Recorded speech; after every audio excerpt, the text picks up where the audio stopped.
Hello everyone and welcome to day 2 of our final event of the F1 Sim Racing World Championship. I'm Ariana Bravo. I'll be taking care of you throughout this event alongside some fantastic guests, and not really guests are you, you're just part of the team. Hayden Gullis, George Morgan, Marcel Kiefer, who is joining us for event 3, and we have Claire Cottingham somewhere around the studio getting ready to get all of the interviews and information for you guys. Thank you so much for joining us.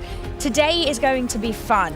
Today we visit 2 tracks that we have not visited before in the championship.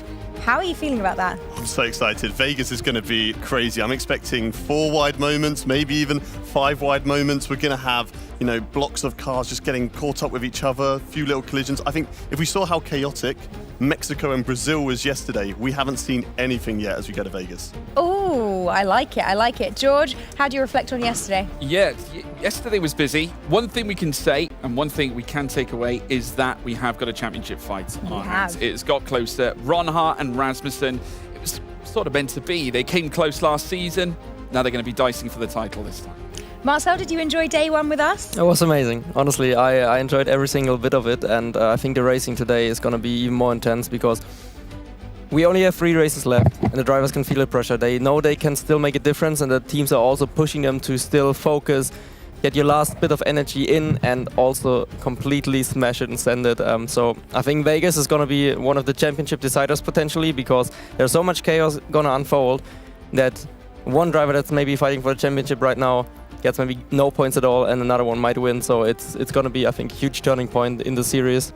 And with Qatar, I think we also have Thomas Ronner, which is really fast there from league racing. So it's one of his best tracks, and he's in the hunt for Freddie. So yeah, I think we're in for a good day.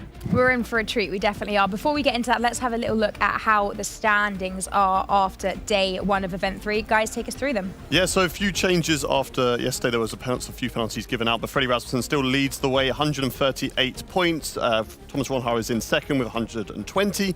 Barry Brumand in 3rd, and Jarno Otmir in 4th. We've got 81 points available across the last 3 races, so plenty of opportunity for those drivers to get involved in the championship still. Further down, a good day for Ruben Pedreno in the Alpine, getting himself up into 11 points and 17th, and really helping Alpine in the Constructors' Championship as well. Simon Weigang gained a point as well, but he would have been hoping for more after qualifying so highly in Brazil. Then we've got Fabrizio Donoso, our last point scorer, in 21st, and Will Lewis at the back of the grid, 26th with 0 points. Yeah, and having a look at the constructors now, we've got Red Bull up at the front still with 173 points, but Kick F1 Sim Racing have ascended after Thomas Ronhar's double success over the last 2 races. Also, we've witnessed a little bit of movement from the Williams Esports team. They still remain in 5th place, however. Haas also gaining some key points as well through Alfie Butcher's efforts, now 77. And Alpine and Aston Martin still very much in a tussle, but Alpine still on top.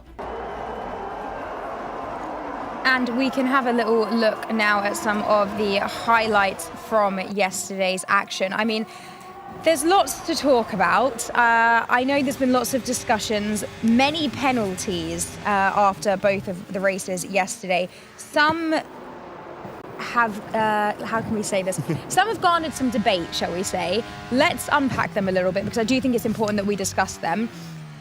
Alvaro Carreton, I think, is one of the drivers who especially has not been best pleased with some of the penalties that have come out. Talk us through why he's frustrated and your views. I think any driver is going to be frustrated when they've been given a penalty. No driver really always feels like they're to blame. There's always going to be heated discussions in a stewards room. I'm sure you've been there in the past, Marcel, where there might have been a few decisions and you're not happy with them, and there'll be a few arguments. Little smirk from Marcel there. He knows where he's been. If I speak, I'm in trouble. So I would just enjoy the show. But for the Alvaro one, I think, you know, he's been penalised for a turn 4 incident. We will get to that. We're currently watching highlights from Mexico, and there were penalties given out for this one. In Mexico, there's 3-second penalties for Jed Norgrove. He got 2 of them. Danny Bresnay got a 5-second penalty, and Ruben Pedreno got 2 3-second penalties for dive bombing. So a lot of collisions going out. Obviously, the Danny Bresnay one, we kind of expected to come with that collision with Nicolas Longuet, but then going to Brazil, the Alvaro Carreton one, yeah, I do feel like he's been hard done by a little bit with the move on Freddie Rasmussen, because I think Freddie, and we will see it, he was right on the line. There was still just enough racing room, but I think the one with Lucas Blakely where there was contact and he was forced out wide, that's a fair penalty. I think that one was deserving. Marcel, what about from your standpoint? You are a driver, you've been in these drivers' situations. Talk us through it from your perspective. I mean, it's always very, very hard to judge from a driver's perspective because you always think you're in the right, to be honest. Like, sometimes you are, sometimes you're not, and sometimes it's also just hard racing, and you're not always in the position to think that everything you do is correct, because of course you're trying to get points, and if some races they didn't go too well, then you are actually trying to maybe go for more opportunistic moves. Like we could see yesterday, Alvaro had a first shot at a really great result this year because he had a struggling season so far, and then he was in the mix right away from qualifying, tried something, and unfortunately it didn't pay off. So yeah, these things unfortunately happen, but yeah, still all to play for. So I think it's just what's going on here. I mean, we can also see it here. We have a lot of great racing. We had a few contacts, but sometimes it just does not play out for the drivers.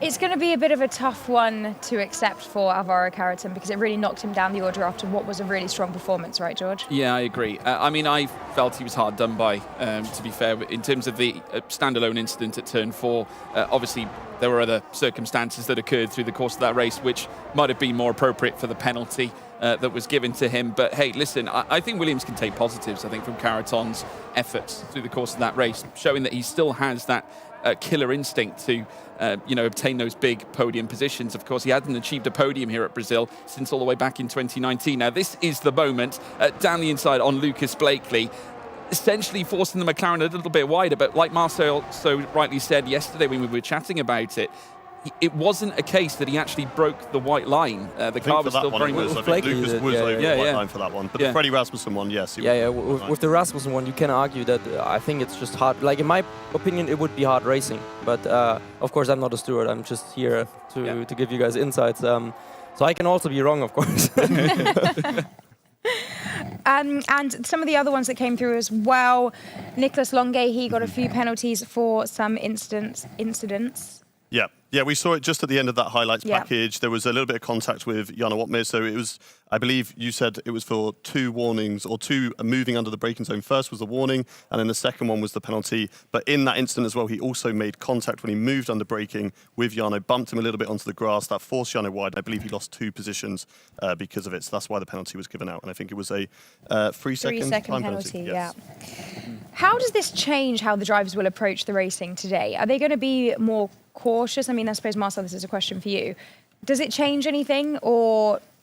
I think, honestly, as some of the drivers, they will probably feel treated in a bad way from the steward, so they're just like, okay, whatever I do, it doesn't matter, so they might even race harder and they might not care as much. So maybe we see a bit more chaos, actually, from a couple of the drivers that already received penalties, and some of them might actually say, okay, you know what, I don't want to get in trouble anymore, the points are important. Maybe also teams told them, yes, you got maybe robbed, but this is just how it works. The steward said this, and in the end, you just have to deal with it. And we are here to score points. This is the part of the game. So everyone makes mistakes, like everyone involved in this is sport. It's just emotions and passion.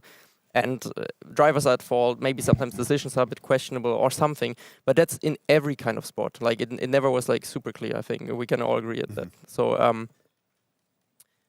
but in the end, they are here to do a job. And if the team wants them to score as many points, maybe they just have to calm it down a little bit. And if they don't do that, then they get in trouble with their own team. Well, we'll see how things unfold when we get to Las Vegas and to Qatar. Let's talk a little bit about the championship battle that is now hotting up once again. Of course, Freddie Rasmussen came into this event leading. We can see here the points progression throughout the season so far. Thomas Ronhaar he's coming back. He's fighting back, isn't he, George? He had a fantastic day yesterday and is now starting to come toe-to-toe with the Red Bull belonging to Freddie Rasmussen. I mean, what an up-and-down season it's been for both drivers, really. Like, I look back at some of Freddie's results, and he had a really difficult time in round 3 and round 4, 6 points apiece between the 2 rounds. Still point-scoring rounds, which is obviously important, but at the same time, you want to try and maximise every opportunity, and naturally, this is exactly what he needs to do in the closing 3 races that we have left. I mean, those races are going to disappear very quickly, especially considering these next 2 are going to be arguably the most volatile. So who knows? I mean, there could be something that happens on track that totally takes Freddie out of the race. Equally the same for Thomas Ronhaar. So it's a very fragile period now in this championship. It is indeed, and Freddie Rasmussen is approaching the 1,000 points mark when it comes to his whole career. That's pretty monumental, isn't it? Yeah, 974, I believe, at the moment. And yes, there it is. 974 race wins. Race wins, jeez.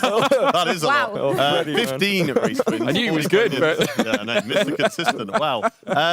But yeah, for him, I mean, he could reach 1,000 points in this first race today. You know, if he gets pole position, that's going to put him 975, and then the race win will put him onto the 1,000. So, you know, for him, we know how consistent he can be, and we've seen it in that graph before, where the points were consistently scored across the season. He's scored a point in every race, whereas for someone like Thomas Ronhaar, he had a very bad event too from round 4 onwards, where it was, you know, a total of 5 points picked up in 4 races, but he's still in a championship fight. So Ronhaar seems to be, you know, focusing more on trying to get those race wins, whereas Rasmussen at the moment is like, okay, cool, you know, I'm chill, I'm calm. As long as I finish in the podium, this championship is on.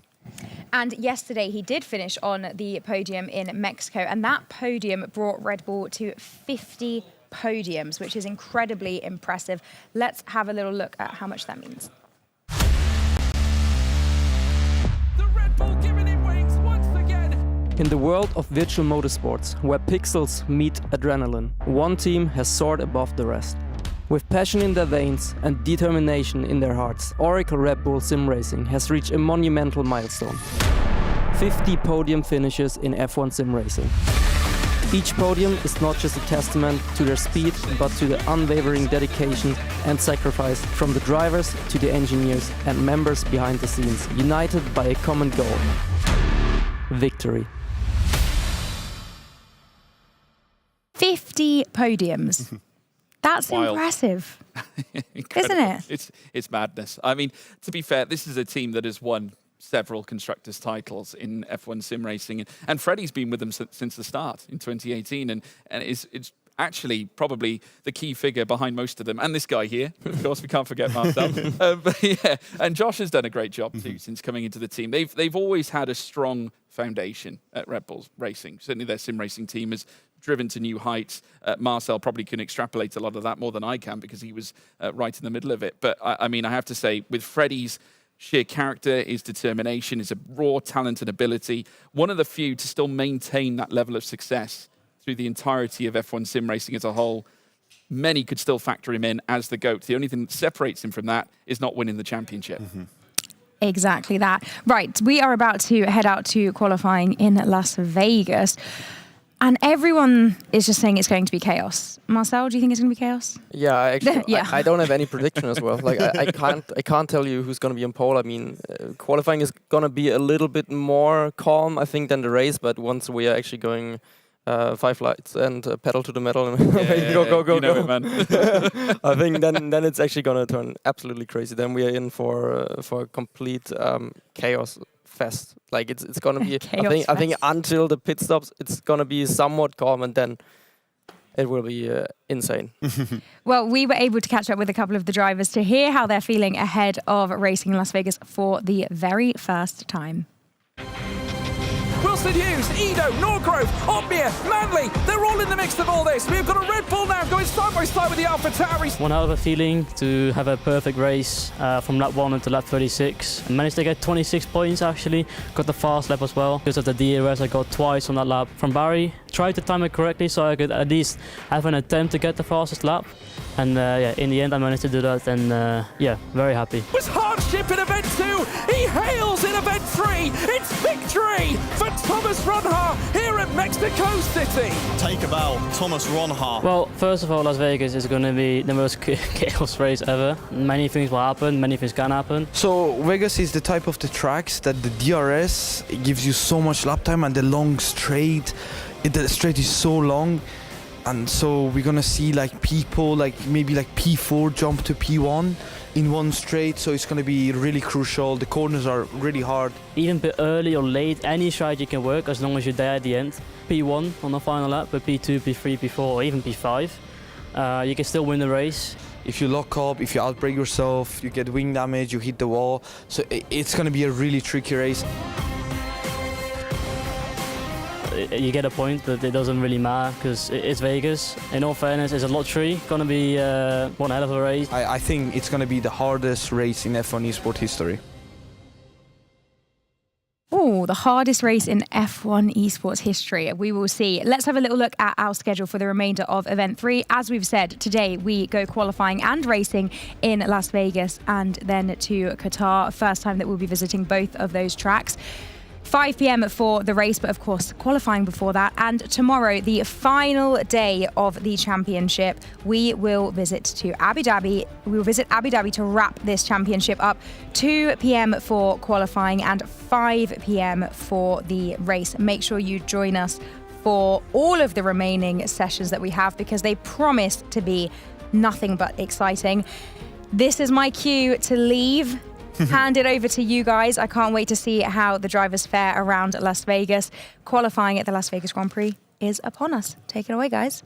Thank you very much, Ariana. Bravo, superstar, as always, folks. As we now head to a brand new circuit on the F1 sim racing calendar. And with a roll of the dice, we land in Las Vegas. The question is, though, who's got the lucky hand? Who's picked that magic number? Is it red or black? We will soon find out as we look to proceed into qualifying. And let me tell you this, folks, we have got a championship fight on our hands, of course. The main peripheral figures, though we do have many that can score mathematically, but it does seem to me the tail is between two, and that's Freddie Rasmussen and Thomas Ronha. Black or white, Hayden?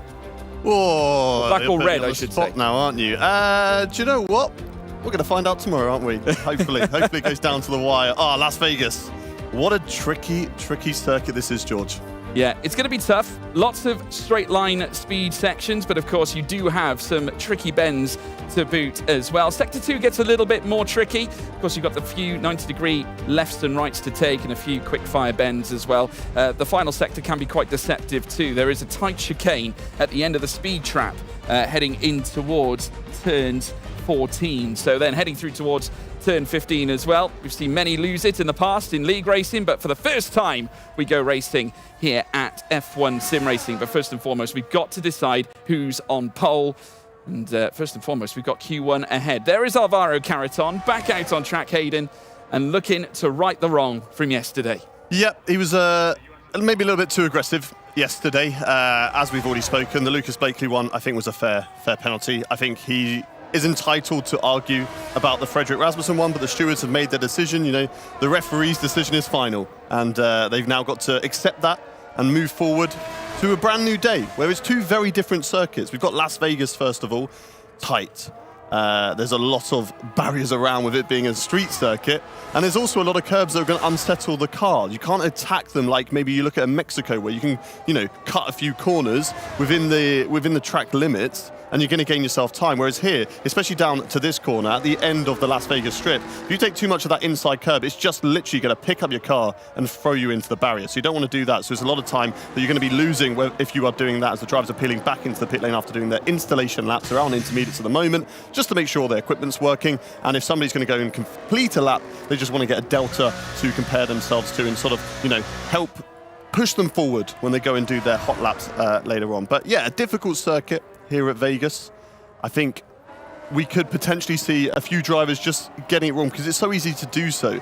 There's a very tricky section over at turn, I believe it's turn 7 or 8, where you're flying into it and you are completely blind. It's not like other corners where you have brake marker boards that you can kind of slowly count down in the corner of your eye to, like, okay, we're at 150, we're at 100, or you can see your braking reference so far in the distance. Instead, as you come around that blind corner, bam, the barrier changes from yellow to white. That's your braking reference point, and you just have to be so reactive. So it's all, and we're going into the section now, so we're going to talk about it. So you come into the section, you can see the Pirelli sponsorship boards all around the outside. As you come through this left-hander, it's going to change to white, just about there. There you go, on the outside, in the far distance. That's your brake reference point. You've got to be looking for that, and it's just so difficult to pick that out at the last minute that, you know, for an average player like myself, you know, you're going to be messing that up a fair few times. But these guys, they're the best of the best. And the consistency is what separates them from everybody else on this F1 game. And you're going to be seeing them, you know, mastering this circuit. Yeah, I mean, it definitely seems to me that a track like this is where you can really extract the best out of a driver. I mean, certainly given how fast you can certainly send it around here. And the curbs are quite attractive, I think, for many. And it's brilliant for the racing as well, because you do get a lot of side-by-side occurrences. And with the The huge element of the long straight, which you come out of Sector 2 at turn 12 through turn 13 with a little kink to the left, and the DRS opens up where opportunities are there for every single driver across the grid. It is going to be fierce, it's going to be fast, and nothing more so than qualifying here this time. Just saw Fabrizio Donoso as he makes his way coming into the pit lane on those intermediate tyres, just slowly losing that rear end. Of course, they're not necessarily meant for these track conditions right now. Ismail Fassi, second currently in the timing tower. Of course, the initial laps on these inters aren't representative, but still, yes, like you so rightly say, Hayden, getting that delta in. At the same time, just checking the technicals as well. Obviously, we had a few drivers that were having a few issues in terms of what was going on with their own systems. Brendan Lee had that incident back at Mexico, and Jarno Opmeer also had his own technical tricky moments as well. So he's going to be hoping that those bugs are now left to yesterday, and today they can start anew. Yeah, it's one of those things that is completely out of your control as a driver. And we see it in real life where the suspension failure, an engine failure, one of those things that, you know, you've done absolutely nothing wrong, but your equipment sadly has let you down. Obviously, in F1 sim racing, we want to make that to be a 0.01% chance of that happening. I don't think you'll ever be able to get to a stage where there is zero chance of an equipment failure ever happening to a driver, but we want to try and make those risks as low as possible, and I think they have done a fantastic job with this series so far this season, and we have both thoroughly enjoyed it from the commentary box so far. We've got a championship battle on hands. As I've said earlier, 81 points is available to all drivers across the last 3 races, and they're going to be getting 1 in this session today. And I think a track like Las Vegas, that point is, you know, they're important at every circuit, but at certain circuits like Qatar, where we go to later on, it is going to be difficult to overtake there, that, you know, you get that 1 point and you also get the best track position for the race. Whereas we've heard it from drivers, you know, potentially you could win this race from 20th position. So your qualifying position does not matter in this race, but that 1 point does. You're absolutely spot on. And it could be the difference maker come the end of the season, where we go to Abu Dhabi at Yas Marina. And it does look like we will be heading all the way to crown this champion as well. Hopefully, let's hope you don't jinx it now. Well, fingers crossed. We want a championship battle here. I apologise in advance for any curses of the commentator so far, folks. But as many would say, the commentator's curse is a myth, not fact. Very quiet, isn't it, out there at the moment? It is. I tell you what, no one's out on track. I don't think I've ever felt it so quiet or tense than in here right now. But the driver's just waiting to head out. I think it's just the mere threshold of risk around this circuit, Hayden, because not necessarily risk in terms of actually losing the car and crashing, but just those minor delta differences that can be the be-all and end-all to try and break through to Q2. Yeah, obviously, you know, we were talking about just a moment ago, you do want to qualify higher up the grid because it's going to give you still a better opportunity, but you can still win it from right down at the back of the grid. But, you know, there is that pressure. It is a street circuit. You get something slightly wrong, you're in a barrier, you lose a tyre, that's your session done. But it's just strange. Usually we see a little bit of chatter from drivers to their engineers, to the teams, but I'm looking around and silence from a lot of drivers. They just sit there, they're just waiting patiently for their time to go out. About 9 minutes 30 will be about the time where they start to first go out on the soft tyres, although I can see a bit of movement going down at the Haas garage. Ulash Ozildirim is out on track already, and I think we're going to be getting some laps in shortly at this Las Vegas circuit. It's going to be interesting, I think. I don't really know who's going to come out on top. Obviously, you've got to expect the usuals. Thomas Ronha, who's got fantastic qualifying pace, and of course, Freddie Rasmussen backs that up as well with his consistency across all the races so far this season. He's always been up there in qualifying, so you've always got to back him as well. Jarno Opmeer, sometimes he's an amazing qualifier, sometimes he's out in Q1 and Q2, but you can never count him out in a race. And, you know, for Jarno, I wouldn't be surprised if he does get knocked out early out in this qualifying, but yet later on in the race we see him fighting for the race win. Yeah, I mean, it's so appropriate that we are in this position, especially this particular round, and with everything that's on the line, how appropriate that this is the location, Vegas. And very appropriate in terms of how we think the race is going to be conducted as well. Fortune perhaps favouring the brave in this instance. We'll have to wait and see. But there is Freddie Rasmussen heading around on track, and has now seen that huge points gap that he had developed coming out of Event 2 shrink to the lowest of levels, the lowest we've seen it in quite some time, with Thomas Ronha getting his 3rd race win of the season and his 5th win overall since entering the championship last campaign. And we spoke as well about the volatility between these two protagonists. the incidents they had at Mexico City, but they were also in a fight at Yas Marina when Lucas Blakely would become champion. Rasmussen and, of course, Ronha were part of that championship scuffle. They certainly were, and now we're going to be getting our first lap this time around from the man who leads the championship, Fredrik Rasmussen. Let's ride on board as we showcase this incredible Las Vegas circuit. The start-finish straight, slight kink as you set up the lap, and it's hard on the brakes as the curbing starts on the outside. Keep it nice and tight on the inside, as tight as you possibly can, and then get yourself set up for this long right-hand. A little lift off the throttle and then back onto full throttle. DRS open, get as close to the barrier as you dare on the outside of the corner. Now, compose yourself as you get ready for this technical section of the circuit. Braking at the 100-meter board, ride the curb on the inside and get close to the barrier on the outside. Keep it tight on the left-hand side and pick out your brake reference point. Freddie likes to go for and open up that corner as much as possible and then get it back over to the left, through the right, and then as quickly as you can to the right again to open up this left-hander. Back onto the throttle is a right-left section that's coming up, but it's completely flat out as long as you set the car up nicely, and Freddie Rasmussen keeping it tight on the inside. Again, your braking reference point is just under the bridge as we head in towards the strip. Don't ride the curb too much on the corner. Again, it's another one of those curbs that's just going to pick you up, throw you out into the outside barrier. Now, this is a chance where you can just relax because it is an incredibly long straight. The DRS is so powerful come race day, and I'm sure we're going to be seeing that later on with a lot of position changes. I, for one, am thoroughly excited. Now get yourself ready for a big braking zone. Braking hard just before the curbing starts. Don't take too much curb on the left, but really ride it through the second part of that chicane. Keep it nice and tight on the inside, and then get yourself ready as you go for a fast left-hander. Keep it close to the curb. Really take as much of the corner on the inside as you possibly can, and that is a lap there from Freddie Rasmussen that will put in a 130.8. Yeah, 130.845 coming out of Harman Avenue through towards turn one now. Barry Brumand is going to be next to initialise his first lap in this timing tower, making his way down Harman Avenue now out of the boulevard, the Las Vegas Boulevard, and he'll then send it through this very, very fast left, which has delivered very many close finishes. And again, he goes to the top this time with a 137.14. So the Ferrari one up on the Red Bull. In comes Ulas Ozjulerim, 138. What looked to be a 138.72. Jed Norgrove, fourth fastest. Tom Manley, his teammate, now taking that fourth place away, relegating Norgrove further down. Patrick Sheepos, welcome return for Alpine, going second fastest.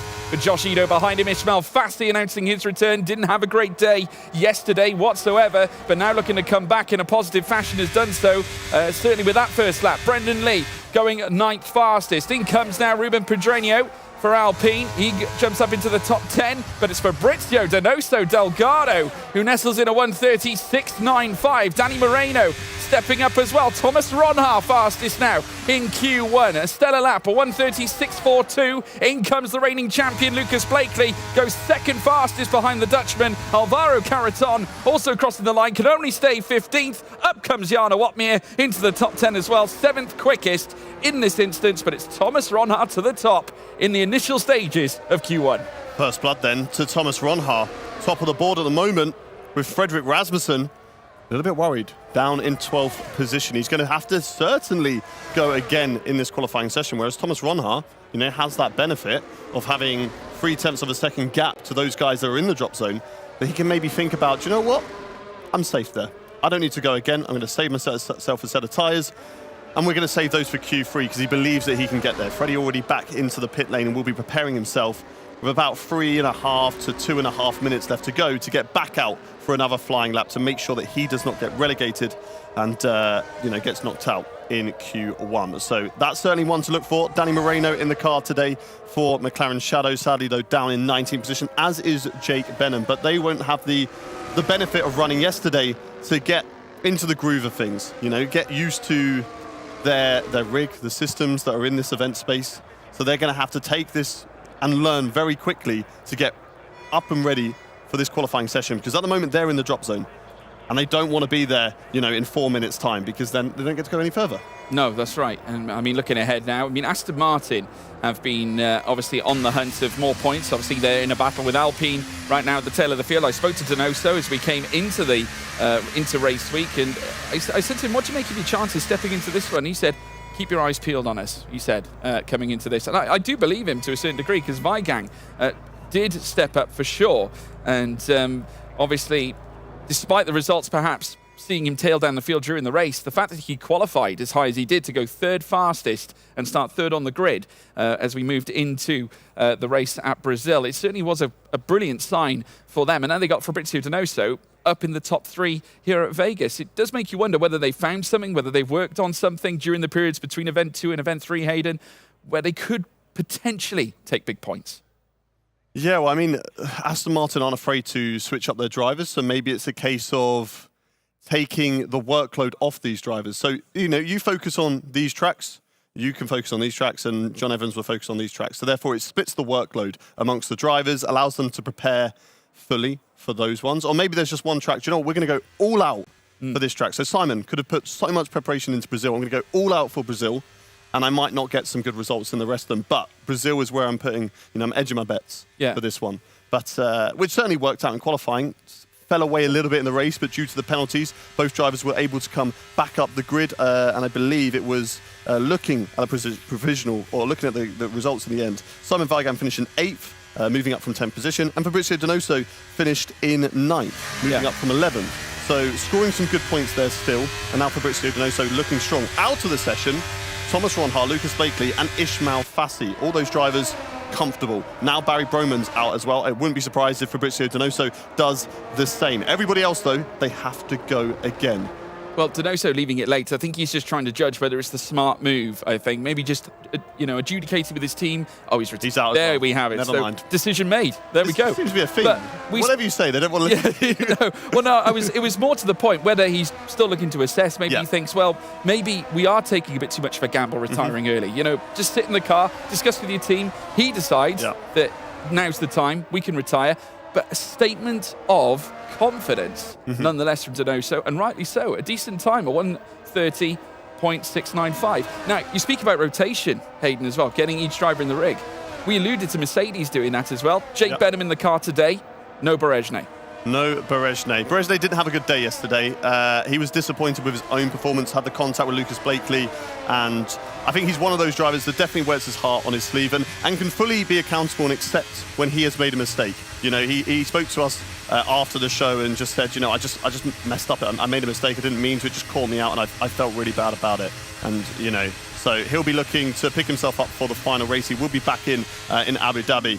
So he'll be looking to, bring himself back, take this day off, watch what goes on in the Mercedes pit lane, and see how he can prepare for Abu Dhabi. Someone who is preparing right now for a hot lap is Nicolas Longuet. He also had a difficult day yesterday, getting the penalty in Brazil. Let's see what he can do in Las Vegas. Currently 11th position in this qualifying. Let's ride on board with a hot lap for the final time in Q1 with the Ferrari drivers. He comes across the line. Nicolas Longuet gets us underway. Nice and tight here through turn 1 and turn 2. Not as tight as Freddie Rasmussen was able to do so, but Freddie is one position below him. So maybe Nicolas Longuet has a better line through there, has managed to find 0.03 of a second so far on his lap time. DRS is wide open as he heads now down in towards the technical section at Vegas. Hard onto the brakes, ride the curve on the inside, and still managed to find a little bit more time, an extra 100th of a second through there, keeps it tighter than Freddie, now gets back out wide, picks that braking reference, nice and tight through the left and the right, and loses a little bit of time, but gains it back on the exit. Now can he sort out his exit into this corner? Again, loses time on entry, gets it all back on the exit, but he's still just flirting around the same area, about half a tenth up currently on his lap time. It is falling slightly, so showing that he didn't get a good exit out of that corner in comparison to his previous lap. Then on the brakes in towards the strip. Now this is a very important corner. This is the exit that you want to maximize, and he hasn't done so. It's not as good so far, but he is gaining time as he goes down the Las Vegas strip. So maybe by the end of it, he could get back into that half a tenth improvement. But as it stands right now, this is not a lap that he'll be confident about, getting him out of that drop zone. It is certainly going to be an improvement, but he needs to maybe find a bit more time in this last little section. Through the kink, slightly wide of the apex, but it looks like it's a better lap than last time around. He's found a load of time, George. Certainly has. He is looking well and truly up on his time now as the roulette wheel is spinning at the end of Q1. Where's the ball gonna fall here for Nicolas Longuet as he heads towards the line, goes fastest with a 1:30.604. Ulas Usurim stays fourth fastest. Up goes Freddie Rasmussen. He jettisons to fifth. Butcher up to third place too. In comes Josh Ito. He crosses the line 10th fastest. That's not necessarily safe. Very much at risk. Tom Manley's out. So's Jed Norgrove. horror show for AlphaTauri. In comes Alvaro Carreton, 16th quickest. Jake Benham now moves up to join his teammate, 12th and 13th here for the Mercedes outfit. Danny Moreno, he's into the pits, he's out of qualifying. A very abrupt end, and we have lost both AlphaTauris. We've lost the McLaren of Danny Moreno, we've lost Alvaro Carreton, and it looks like we've lost Ruben Pedreño. Yeah, a sad day there for the AlphaTauri drivers, but Nicholas Longo will be happy with that. Q1 gets off to a good mark, and Aston Martin as well. Good qualifying for those guys. Obviously, they took the gamble with Fabrizio Donoso, decided that, you know, they weren't going to go for that final flying lap and stay in the pit lane, and it looked like it worked out for them. And Simon Weigang scraped through into Q2 as well. And look at that, the smiles down at Aston Martin. Simon Weigang in Event 2, he spoke about it a lot, where he just kept on missing out on Q2 by thousandths of a second. He'll be very happy this time around to make sure he is in towards Q2 and can potentially fight once again to be at the front of the grid like he was in Brazil. For the AlphaTauris, though, you know, two very young drivers, two rookies in Tom Manley and Jed Norgrove, sadly, will not be progressing any further in qualifying. And this is just something that I suppose you're going to get with a team built upon rookies, that sometimes they're going to be able to make mistakes, but I think that's okay. Let them learn from that, discuss it back with the team and the strategy, and work out, you know, what went wrong over that lap. But as we've said about Las Vegas, it's not over. But those are the eliminated drivers: Ruben Pedreño, Alvaro Carreton, Tom Manley, Jed Norgrove, and Danny Moreno. And I believe Claire is speaking to Alvaro Carreton.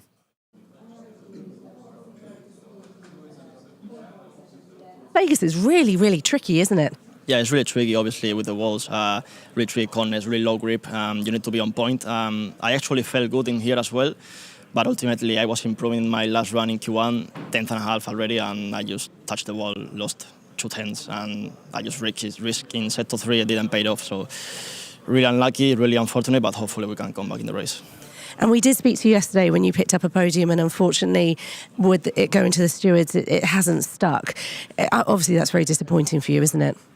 Yeah, I mean, obviously I don't agree with the decision. I got 6 seconds. With the Lucas incident, I can say it's fair, okay, but with 31, I think he didn't even go off track, so yeah, it is what it is. We need to move on, but obviously we lost 10 points, which is a lot in the fight for P5 in the Constructor Championship, so yeah, we need to keep scoring more. Another new track coming up next for qualifying. How are you feeling about that one? Yeah, I mean, obviously the race is going to be crazy. The DRS zone is probably the biggest on the calendar, and I think we can recover in the race, so we'll see what happens. Okay, good luck. Let's go again. Back to you guys. Thank you very much, Claire. Yes, some insights there from Alvaro Carreton. We mentioned the tough day that, of course, he had yesterday after the penalty was issued. Hasn't necessarily started well again today, Hayden, looking ahead to Vegas. I mean, granted, we know that this is a track where you can ride your luck a little bit more than opposed to various other tracks, but he ideally probably would have wanted a little bit more in response from yesterday's race. Yeah, certainly so. I mean, after you get that bad news, you're going to kind of want to come back and prove yourself and be like, do you know what? Yeah, okay. I maybe made a few mistakes out there. I got penalised for it, but, you know, let me show you what I can do. However, we've spoken about it, you know, being down in 17th position at a circuit like Las Vegas, you never know what can happen. So let's find out. But, you know, it's not just a one-man team. They've got Ismail Fassi, who put in a very good lap and was able to retire, I believe, from that session as well. So he's going to have an extra set of soft tyres available to him. And now at the moment, they're going on an out lap, and they will be getting themselves ready. If he does continue this lap and it isn't an installation lap, then this will be on a used set of soft tyres. Just get that banker lap in and have that delta to compare himself against when he goes for his flying lap later on. Yeah, obviously, as opposed to the inters that they would usually don at the start of Q1, they can, of course, go to the used red-banded soft tyre in order to issue their first laps in this Q2 session. Ismail Fassi, who has started the session well, great opportunity here for him to score big points for Williams, has been very much in the fight. Event 2 was sensational for the young man. 2 podiums achieved in 2 consecutive races, which is truly unbelievable, including a hugely intuitive switchback that he pulled off on Lucas Blakely. The audacity of the young man, Hayden. But back again, and he's really impressed this campaign. Yeah, he's not been afraid to show his racecraft out there, and I think that's great to see. I think it's been fantastic, and as he's backing out of this lap at the moment, as there's a Haas car, who looks like might be on a lap as well. Ismail Fassi not happy with the lap that he's done and decides to back out of that one. And even though it's already a used set of soft tyres, decide to save them, get on with it and go again later on in the session. But yeah, very impressive season so far for Fassi. I think Event 3 has not been as strong as he had in Event 2. Of course, he got the podium very early on in Event 2 and has shown some really fine form. That Austria overtake and that Austria battle with Ronha on the last lap when the rain started to come down right at the end of that race was incredible to watch. And it just goes to show that I think he is definitely a star for the future as well. And Ismail Fassi alongside Alfie Butcher, I think they're two very different drivers. Alfie Butcher, one lap pace is incredible. Yeah. And I think he's definitely learning his way so far this season to get that consistency and make sure, okay, it's not just about qualifying, it's about how to work around with the other drivers and make sure I don't get forced off out wide or you know, I lose one position and then that just snowballs me further down the field. And he showed that yesterday. Yesterday was a turn of form for Alfie Butcher. After the penalties, he finished P4 in Mexico and then was promoted to P2 in Brazil. That's consistency right there, and that's what he needs to continue to show. And with Fassi, again, I think his inconsistency has been qualifying, and that's hurt him in his races.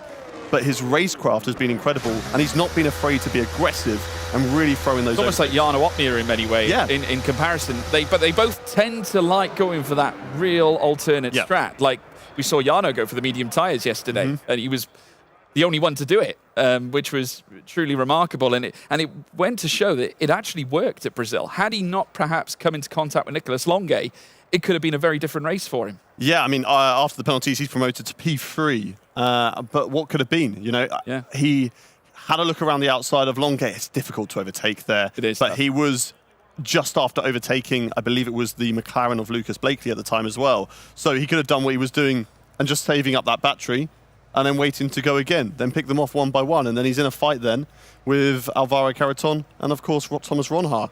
Alvaro had a penalty already at that point because he'd already made the move on Lucas Blakely, so he would have had that penalty definitely, regardless of whether you want to discuss about the penalty with Freddie Rasmussen. But then it'll be a case of, can he hunt down Ronha? But the thing with Thomas is that no matter what, and we saw it yesterday, Barry, I thought he was in prime position to take that race win away from Thomas Ronha. And then I thought the same as well in Brazil. Okay, it's still difficult to get a great launch off that last corner and get the overtake before the start-finish line, so maybe you want to look to be doing it as you go on to the final lap.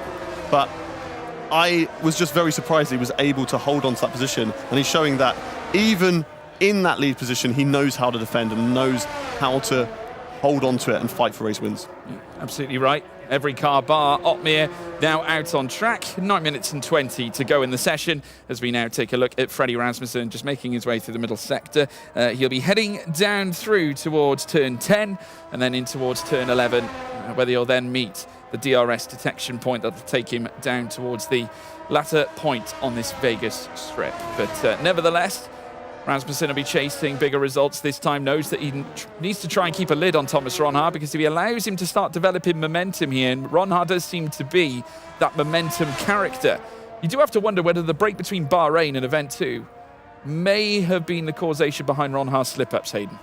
Yeah, I think you definitely have to look at that as we're watching right now. Freddie Rasmussen is just building up his lap at the moment. He's just going through that tyre warm-up cycle. Hold the brake, hold the throttle, build up the brake temperature. That in itself brings up the internal carcass temperature, and you get your tyres ready for a flying lap. You're looking for, you know, way above around the 95 degrees Celsius area to make sure you get your tyres into the right temperatures. Freddie Rasmussen gets a great launch there off the final proper corner and will start his first lap in this Q2 session. He was on the bubble last time around, had to go again. Let's see if he can find the lap time here in Q2 and maybe be safe to get himself into Q3. Again, not as tight this time around as he showed us in Q1. So this time maybe opening up to get a better drive off the corner to set himself up for turn 2. Now flying onto this DRS8. Now I want to look for the placement of his car. Watch where he puts his car and how close he puts it to the barrier. Upon entry, he's right up, basically scraping up against the wall, touches the curb on the inside, and again, uses all the maximum parts of the track available to him. Lets the car drift out wide to get himself as straight as he possibly can to open up this chicane here. A little wheel on the inside curve just to help you, keep it nice and tight and also open up this next section of corners. Freddie likes to keep it tight on entry, through the first part of this right-left fast-flowing chicane. Keep it tight on the inside, and then really keep it tight on the left as well. And then get the car back over to the right. Once the barrier sort of opens up, get your car in between it to really open yourself up for the Las Vegas strip. You get so close to the exit barrier, just scraping his front wing along it, but no contact, of course. And he manages to get a great purchase off that corner, and that's really going to help him down here. And look, even just on the straight, it's maximizing every millimeter of the track. He's tight up against the barrier as it goes towards the left. He's tight again as it goes slightly right. And then it opens up this triple chicane. Don't use too much curb. Really maximize the second part. Tight on the left in the third part of that triple chicane. And then just watch the car as he uses a lot of curb on the inside to get the shortest run towards the line and maximize this lap. It's going to be good enough for a 1:30.5, and it puts him to the top of the board. Yeah, good initial lap there for Freddie Rasmussen, 6 minutes and 30 and counting. He will get one more run, you'd fathom, later on in this session. There is Alfie Butcher, currently without a time as well, but will now look to enlist his just in behind Freddie Rasmussen at 1:13.520 to beat Alfie Butcher just outside of that. Fine margins between them as Ismail Fassi now sets a 1:37.07. Brendan Lee goes faster than him though, and goes fourth fastest as Josh Ido joins his teammates. It's Red Bull 1 and 2. Ulas Ozuri making it Haas 3 and 4. As Fabrizio Donoso goes seventh fastest, Nicolas Longuet comes in clutch with a grand lap to get things started. And Ferrari now going a 1-2 here, relegated to the Red Bulls, and Lucas Blakely, splitting the pair of them, goes ahead of his former teammate as now we see more cars beckoning their way through. Both Aston Martins in the drop zone. Jake Benham up to ninth fastest.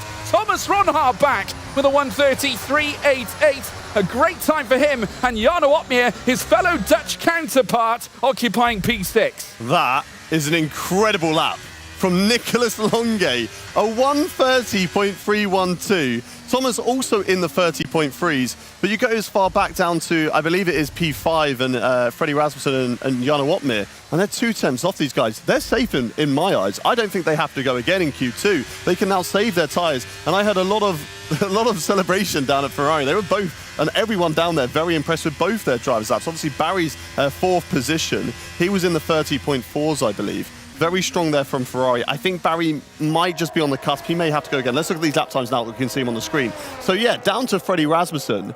It's 2 tenths of a second. That to me is safety. Even for Thomas Ronhaar as well. I think he's safe. You go down to the drop zone and, you know, it's very close in that section. Yes, they can all find that lap time, but for them to get that perfect lap that maybe Ronhaar and Longuet have just shown us, I think it could be difficult. I wouldn't be surprised if they retire from this session here and go to Q3. It is just, I think, under 5.5 tenths of a second that separates Donoso away from Nicolas Longuet. That is incredible. That is nuts, right? So we're nearly within half a second. Around a difficult circuit like this, where there's barriers and it's so easy to make a mistake. Incredible stuff. Yeah.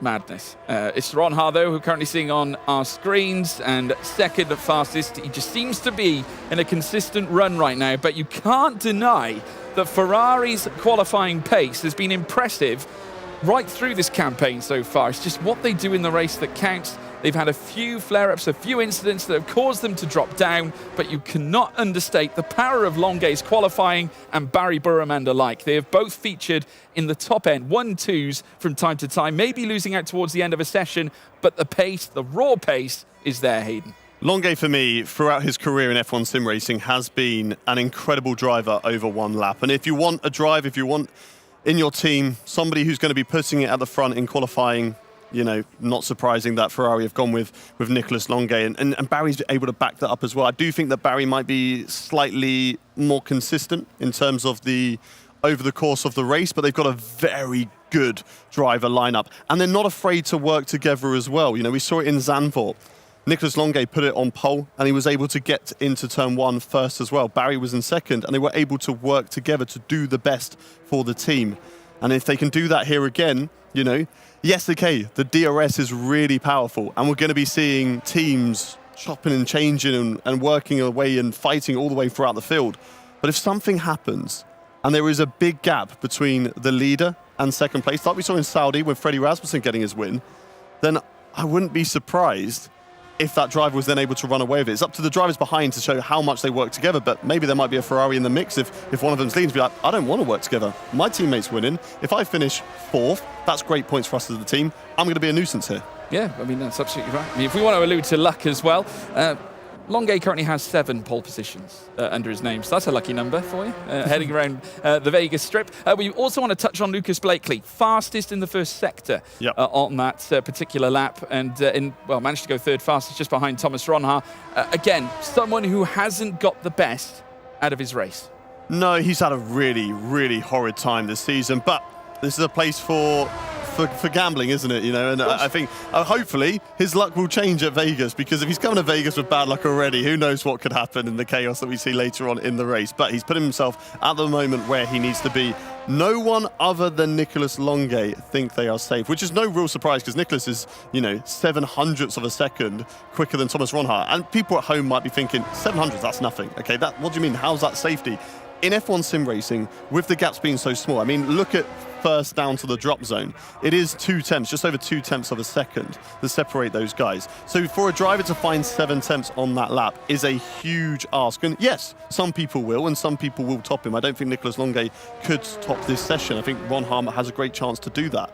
But, to have 10 drivers, 11 drivers plus to be able to drop him out of a Q2, I don't think that's going to happen. Well, it'd be very unlikely to see Ronhaar, I think, drop down as well through the field. But this, I would say, for Ronhaar's, mindset is the case about getting his car in front again in another session. And it could yet happen. Freddie Rasmussen, though, beginning his final flying lap of Q2. Take us through it, Hayden. Yeah, he doesn't want to be around any of the drivers, wants to be completely out of sync. So let's ride on board with Freddie Rasmussen, showcase the championship leader, and let's see what he can do. I know we've watched quite a lot of him today, but he's the man of the moment at the moment. He is our championship leader, and that is, of course, what we want to see. So let's get into this difficult section that we see with Freddie Rasmussen now. Nice and wide onto the entry goes Freddie. He's currently sitting in P5 at the moment, a 30.5. He wants to find just a slight amount of time, because he's only about 400ths of a second above the drop zone, although that's actually Jake Benham, so that is a 10th of a second above the drop zone, which still isn't really that much safety. So again, Freddie Rasmussen, not as comfortable as maybe Thomas Ronhaar is looking. Thomas is one of the last drivers on their lap at the moment, so he has that choice to watch everybody else out on track and can decide, you know what, actually, I think I'm good here. I'm going to bail out of this lap and go into the pit lane. But let's keep watching Freddie Rasmussen as he goes down towards the Las Vegas Strip. We'll get in towards the triple chicane, and let's see how he takes it this time around. Again, watch out for that first corner. Don't take too much of the inside curve, but then get as close as you dare in towards the second chicane. And look at that. I think he didn't. He invalidated. I thought he might have just got away with that. But Freddie Rasmussen has invalidated his lap. We're going to watch for Alfie Butcher now. No, it's Ulas Zilderim who's going to be the first Haas driver.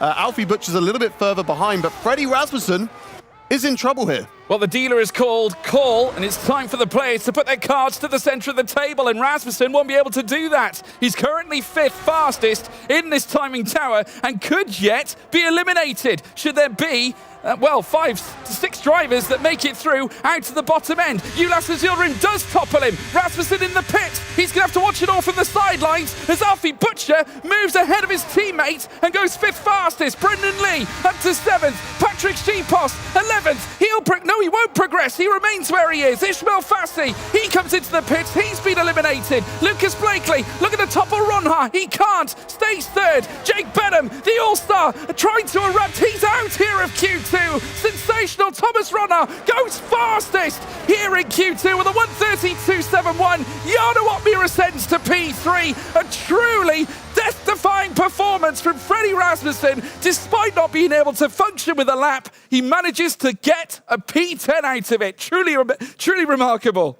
Freddie Rasmussen, you lucky, lucky boy, just about scraping through into the top 10 and survives this qualifying session. I was watching for the 2 Aston Martin drivers, and sadly, they just could not get themselves into Q3 there. But Freddie Rasmussen, right onto the bubble. After this qualifying session, he should take a trip to one of those casinos, because he's feeling good at the moment. Would have been able to save a little bit of those soft tyres as well, so we'll have a little bit of a benefit for one of his banker laps as we go into Q3, but look at that, right on the cusp. Let's see what the margin was.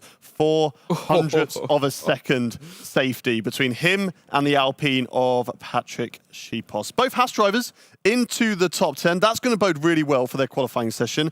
Alfie Butcher, we've always spoken about being strong and being up there. Ulas Ozildirim has been a driver that has got the pace, but hasn't been able to show it consistently. But that's certainly very good for him. Look at these drivers, though. Those are the ones that are eliminated. Patrick Schipos for Alpine. Jake Benham, sadly, jumping into the car, showing himself for the first time in Event 3 today. Then Fabrizio Donoso. Ismail Fassi invalidated on his lap time. And Simon Weigang at the bottom of the field in Q2, unable to progress into Q3 as well. Disappointment there for Aston Martin, but they'll be happy to know that Alpine aren't in the top 10. They will, and they've got a great chance now when we move ahead, obviously into the race, because of course Aston Martin can try and push for those big points. Another young man who's going to be very disappointed is Jake Benham, and I believe Claire Cottingham is standing by with him.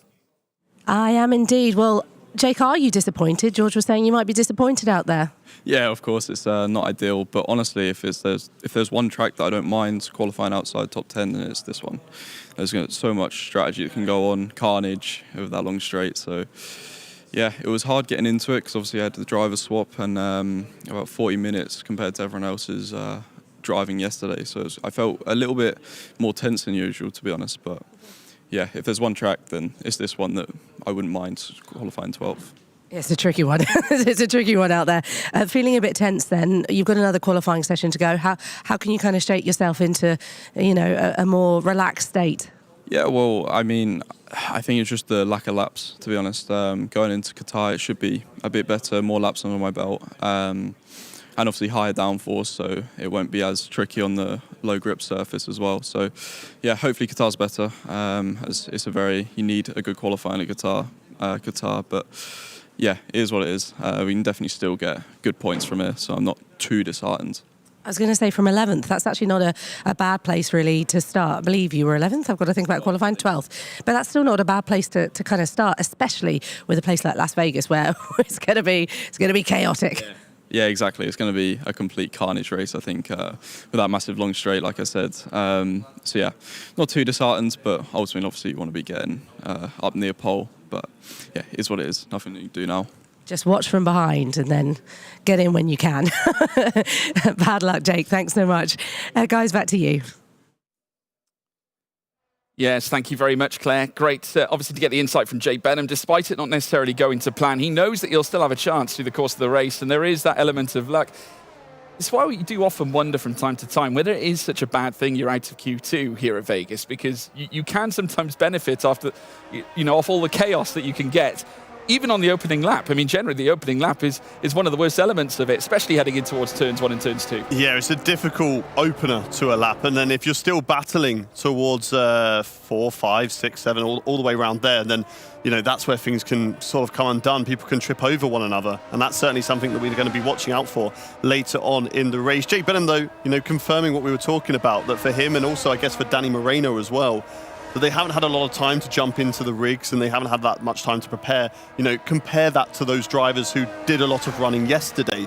They had that time to get used to the seat. They had that time to get comfortable and get ready for the action for today, certainly. And I guess this is one track that you want to be prepared, because you can't leave anything on the table, because there are no fine margins around Las Vegas. The barriers will eat you up. They will punish you. So you have to be very, very precise with what you do, and you need to be comfortable. You cannot be tense around a circuit like this as we're watching the drivers get ready for their first laps here in Q3. Ulas Ozildirim, very impressed with him. A good qualifying there, and he was very close to his teammate as well. And Haas are going to be very happy with that, aren't they? Yeah, they certainly will be. Two drivers in their certainly the highest places you could possibly be. Obviously, being in Q3, great chance for a top 10, big points on the table. Ulas Ozildirim still chasing good points as well. Obviously, been helping his teammates historically, but this is a great chance for Haas to profit off both drivers. But Barry Burmand now to make his way through the final corners before beginning his first fast run of Q3. Hayden, why don't you take us through this one?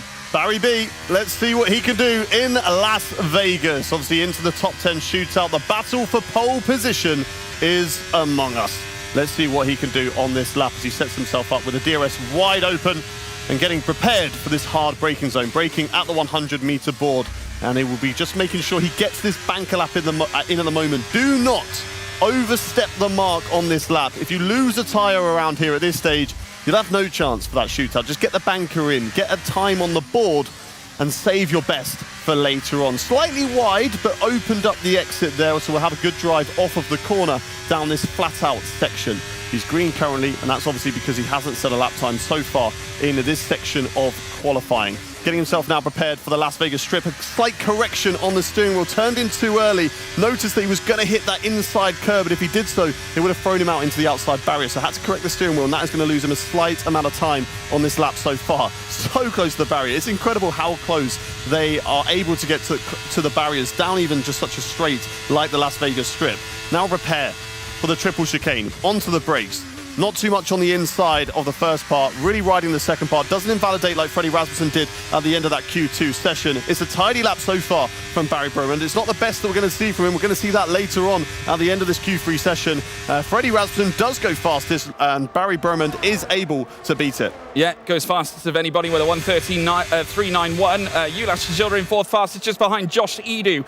Red Bull second and third. Brendan Lee fourth fastest. Alfie Butcher now moves ahead of Brendan Lee in the initial, but Nicholas Longue back again, making it a Ferrari 1-2 here in the initial stages of Q3. In comes now Lucas Blakely, third quickest. Now Thomas Ronha, he goes fastest. Interesting now. I'll tell you what, the pieces are coming into play. Jana Watmir be hoping, well, to unleash checkmate on the rest of the field in this initial stage of Q3. Can't quite do it. Ninth quickest for the Flying Dutchman, but his Dutch compatriot, his opposition, he's currently the highest of them all. A 1:30.224 for Thomas Ronha. Back-to-back winner yesterday. Looking to chase similar success today. Yeah, it's easy to see who had new fresh set of soft tyres available to them. They all get a new set of soft tyres available to them if they make it to Q3. It's only for those top 10 drivers in this session. But those who are able to carry over fresh sets of tyres, Thomas Ronha, of course, retiring in Q1. Nicholas Longue retiring in Q2. So they were able to have a new set of soft tyres. I'm not sure about Barry. It's a really good lap from him if it is on a used set of tyres, but then if it's on a new set of tyres, we did see a few mistakes on that lap, so I'm not too sure for him because he's quite a bit ahead of the likes of Lucas Blakely, Freddie Rasmussen. Now, they all certainly would have been on old sets of tyres, and especially down at the bottom, Jana Watmir and Ulas Ozildirim, they would definitely have been on used tyres. So for Thomas Ronha and Nicholas Longue, they've got the upper hand. And we spoke about it yesterday with the engineers at Kick Sauber, that they said that, you know, to be able to have as many fresh sets of soft tyres in Q3 as possible, it just gives you your maximum amount of opportunities to go for pole position and really dial yourself in, get yourself in the rhythm of a lap around a circuit like this. That's what we can see potentially later on today. 30.2s, that's what everybody's got to be aiming for, and maybe even into the 30.1s if they want to get to that pole position. Yeah. You just see how calm and truly silent. The atmosphere has not changed one iota. Of course, we alluded to it being eeringly quiet earlier on. The focus very clear and paramount upon everybody through the field here. Obviously, the engineer is very much the same. Obviously, they're going to be scrutinising every little bit of data, which you have to do around such a rapid circuit.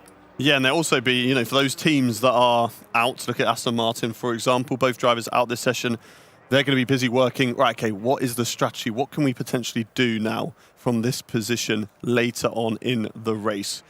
Do we go really, really long? Do we maybe try and stay with the pack? Do we maybe just go for softs if we're down here? Try and get as many positions as possible and then get onto the back of the soft tyre train and then deal with it later on. Time will tell. They're going to be busy at work in the backstage at the moment as they're just talking with each other. But yeah, it's very, very quiet amongst a lot of the drivers this time around. I'd love to be able to speak to Marcel and just understand, as a driver, if you were unfortunate to get knocked out, and it happens to all drivers, that you make a mistake in qualifying, you might just miss out on Q3 by a couple of thousandths of a second. I think they've all been there at some stage of their careers. What do you do now? Do you pay a lot of attention to the session that's going on in front of you, or are you just kind of sitting there in silence, feeling sorry for yourself in that situation? So I'm not too sure what they're going to be doing at the moment, but some of them just very quiet, just watching their screens. They all have the broadcast cameras that you can see when we do get the on-screen footage you can see in the background there. All of these drivers have access to this in their rigs now that they are out of the session, so they can keep a close eye on it. Maybe they're looking at lap times of what everybody else is up to. As Simon Weigang is having a little look at us at the moment over in his rig. So he's just watching what everybody else is up to. Yeah, well, you know, that's the prerogative of a competitor. You want to know what your competition's doing. That is the aim of the game. That is sport. That is F1 sim racing. As now we see the drivers make their way around once again through this Nevada circuit. The question is, who's going to go north at Nevada in terms of the timing tower? Who's going to take pole position? Will it be Thomas Ronhaar once again? Will he look to gamble on a last-ditch flying lap to keep hold of his position, or will it be Ferrari in the ascension, as they have done so on so many occasions already? We'll have to wait and see, but we've got many other names. Just look at that top 5 in terms of the pedigree of driver that we have here.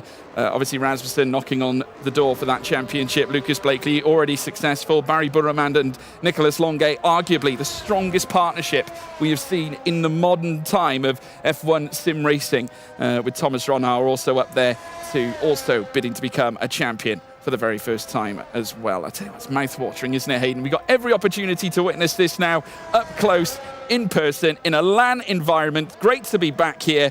Lots on the table. And here at Vegas, it all comes down to this. Here we got Jarno Opmeer. He's one of the last drivers out on track. He's going to have the best track available to him to try and get that pole position lap time. He's got a lot of time to find, 0.6 of a second and some more to be able to put it into contention for pole position, and that's without Thomas Ronhaar able to improve on his 30.224 that he's set at the moment. They're going through the final corner at the moment. It's going to be Haas who are getting us underway, and we're going to be watching with the second Haas driver on track. It's Alfie Butcher. He has been formidable in qualifying so far this season. Does he have what it takes to put himself on pole position? Let's get into it for one last time at Las Vegas as we go through turn 1 and into turn 2. Nice and tight on the inside. He's finding improvements all the way through this lap. Of course, he is on brand new set of soft tyres compared to his used set that he used earlier. Already 1/10 improvement compared to his previous best lap time as he goes down this DRS straight. DRS wide open. Get yourself prepared now for the technical section at Las Vegas. Close on the inside curve. Use all the wall on the exit. Lost a little bit of time there on the exit of the corner. And now blast through this section of track. Hard on the brakes and really open up this corner. Loses a slight amount of time but gains it back on the exit. So focusing a lot more on his exits compared to his entry last time around on his previous lap. An improvement of 2/10, nearly 3/10 of a second so far on this lap. Nice and tight through the right and then the left. Now prepare for this very important corner. Do not mess this one up. Don't take too much curb. That was brilliant. No, just a slight loss of the rear end. And you can just look at the delta time and he knows it. Look at his face. He's losing time. Hand over foot all the way down the Las Vegas Strip at the moment. That was crucial for his lap time. And unfortunately, I think he's thrown away his chances in a fight for pole position. Now, will he go full send into the triple chicane to try and catch up the time and pull it all back? Through the left, a little bit wide of the apex, sends it over the second part, tight on the third part. It's an improvement on the lap time. It's 3/10 up on his lap time. The other Haas crosses the line. They improve. What can Alfie Butcher do? Well, I tell you what, folks, the pot is advanced. It's all in or bust here as Alfie Butcher does manage to improve, but only stays fifth fastest. Brendan Lee in fifth. Ulysses Hilderim improved to second. Longuet up to provisional pole. Barry Burremand joins him. Ferrari 1 and 2 once again. In comes Blakely sixth. And now Freddie Rasmussen in a bid to take pole away. He can't, can only go as high as fifth. Ronhaar second. He splits the Ferraris. In comes Josh Eno in ninth. The Flying Dutchman across the line. He does not manage to take it. It's fifth for Opmeer. Rasmussen down, but it's Ferrari 1 and 2. It's Burremand and Longuet again here at Nevada. Oh, I love this relationship between these two. They are such good friends, Nicolas Longuet and Barry Burremand. We saw it last season with Barry and Lucas Blakely, and they're just so happy with each other. They work so well together. They know it's all about the team, and they put the team first, and that's so great that what we get to see down at Ferrari between Nicolas Longuet and Barry Burremand. Thomas Ronhaar, though, able to split them, and that's very important for his championship hopes. Also very important, Freddie Rasmussen, a little bit further down the field. Ulysses Hilderim, an incredible lap from the Haas driver. Fourth position. Jarno Opmeer managed to just get ahead of Freddie Rasmussen right to the end. So Rasmussen down in sixth, but it's Las Vegas, so it doesn't really matter too much. I'm sure who's going to be pushing for it come race day. Brendan Lee sneaks in seventh position. Lucas Blakely is there in eighth. Alfie Butcher slightly unfortunate. I think he probably lost about a tenth of a second on that last lap time, just by that slight error, just lost the rear end, maybe a little bit too eager with the throttle out of that corner going onto the Las Vegas Strip. And sadly for him, that cost him a great chance in this qualifying session. But it is still all to play for later on. And there are the Ferrari drivers. Very, very happy with that result. Nicolas Longuet, I said it earlier, an incredible qualifier, and he's shown it once again. He certainly has. I mean, Ferrari, despite not getting necessarily the 1-2, obviously Rottenhauer splitting them, and they've still got room to breathe heading through towards the race as well. But truly remarkable. And I believe we do have Nicolas Longuet standing by with Claire Cottingham. We do indeed. Nicolas Longuet alongside me. Nicolas, you were absolutely smashing it out there. So many of the drivers saying how technically difficult it was and how fast it was. But you were like, nah, fastest, and you took pole position. Congratulations. Yeah, well, thank you very much. Yeah, I think Vegas was absolutely our best track coming into this event. We knew it beforehand, so we just knew that just setting consistent lap times would put us up at the front. And that's what we did. Barry showed it, I showed it, and I'm so happy we can start P1 and P3 today. And once again, incredible teamwork between you and Barry, your teammate. I mean, there is such a lovely relationship there, isn't there? Yeah, honestly, I love working with Barry. He's the best teammate I've ever had, and I think, for a very long time. So I'm very happy I'm with him, and together we're going to be strong. And how important is that support from your teammate as well, especially now that you've just slightly been put down a little bit by Thomas Ronhaar managing to split you two, unfortunately. But, you know, the teamwork that you two can do off the line and for the rest of the race, that's so important, isn't it? Oh yeah, absolutely, and especially in a track like this, also coming towards the end of the championship, only 3 races remaining, so we've got to start thinking about that as well. Yeah, we're going to have to play together as much as we can, but as we know, and the viewers will know, Vegas is a very, very complicated track in the race. It's going to be chaotic, 100%, and we just have to keep our wings clean, honestly, and just try to make it to the end of the race in one piece. It's going to be chaotic, but you're at the front, so you don't have to worry about everyone behind. Well, yes, but also the back straight is very, very long, and I think even if you're in P3 or P4 in that straight, you can absolutely get into side-by-side action with the guy in P1, so I just have to be very careful in the race. Next qualifying session, again, is another track we haven't been to. Is that one that you feel confident around? Qatar, not my best track, probably not my favorite track either, but I still think we're still strong in terms of like consistency and just pure pace that we have. So I think it will be fine. Qatar, obviously, qualifying will matter a bit more than Vegas, well, much more, because it's a very hard track to overtake on. So yeah, hopefully we can do a good result there as well. The championship fight is kind of up and down at the moment, obviously, between Freddie Rasmussen and Thomas Ronhaar, and you guys are kind of, you know, just causing a headache at the moment for Freddie, it seems, and Thomas as well. Yeah, I mean, there's so much going on in this championship, it's hard to keep up, honestly. Yeah, I saw that Thomas is now catching Freddie a little bit, so I think the nerves will start getting a little bit to both of them. So hopefully in the race, they won't cause too much chaos and try to keep their nose clean. But yeah, we're just trying to also do our best, and we also want to win the Constructors, so we're not going to just give up. Nicolas, congratulations. It's pole position for Las Vegas. I'm sure that's one that you really, really wanted as well. Guys, back to you on the desk. Thank you very much. Well, there we have it. Nicolas Longuet taking pole position. Ferrari looking mighty throughout that whole session, though.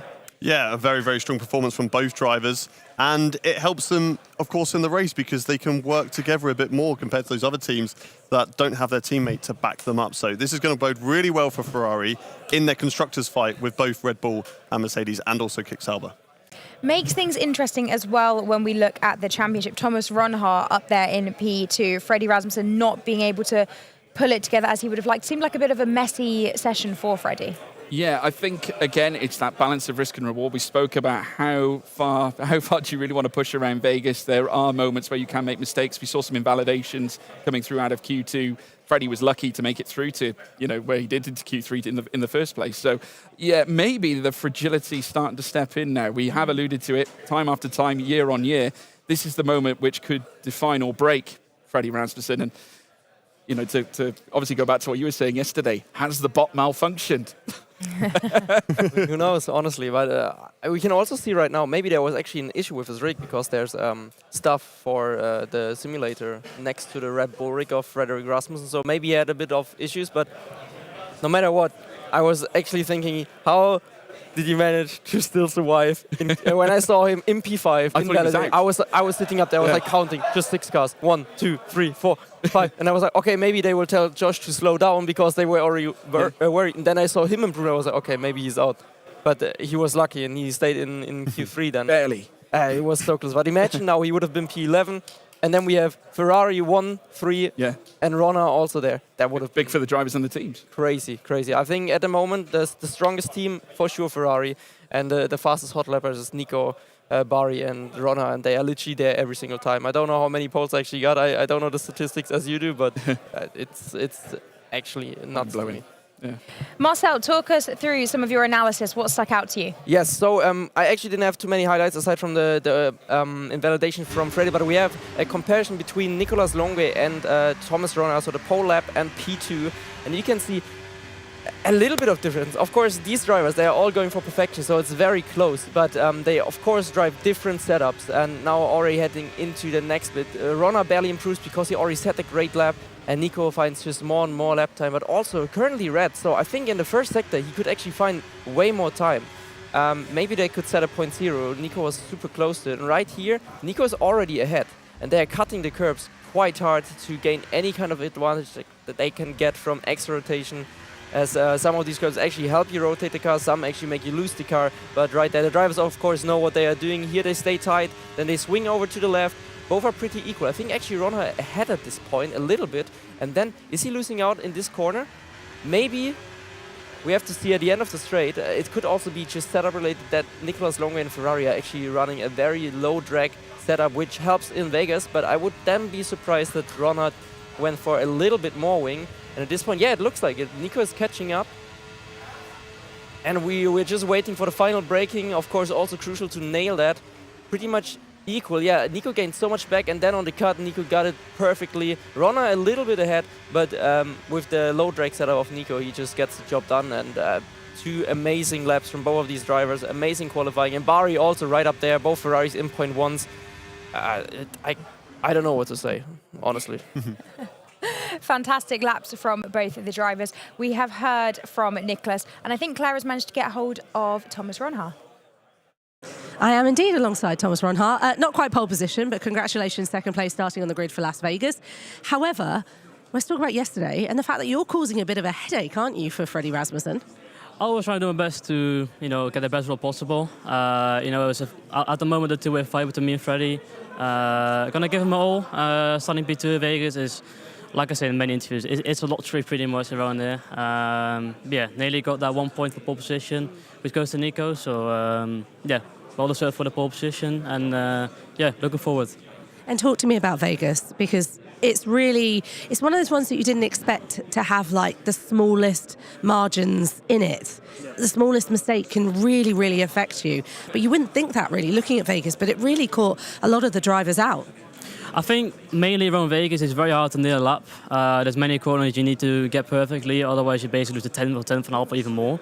I had a pretty solid lap going into it. I think Las Vegas was definitely one of my most inconsistent tracks, so I fought hard to get through to Q1 with only one set, but luckily I got a very good lap in, and I managed to get some good laps in, and at the end got P2, so can't wait for the race.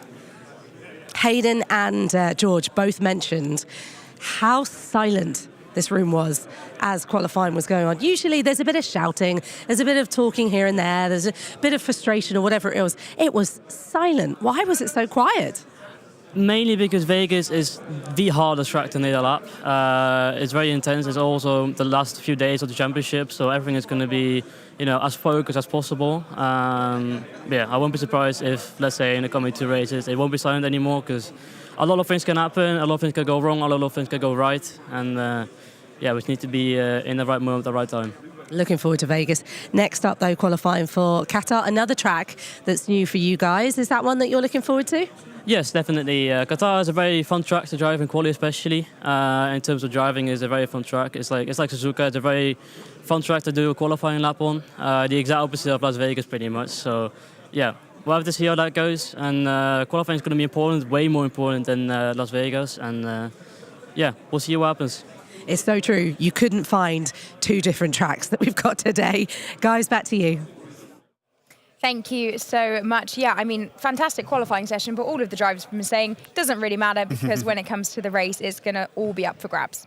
Yeah, but we've got that 1 point at least added for this season. So it's a great addition to the season. So at a track like today, it just puts a bit more importance on qualifying, that these drivers don't just settle for, okay, cool, you know, I'm happy with third. No, there was that point up for grabs, which could help anyone in this field in all their individual battles across the standings.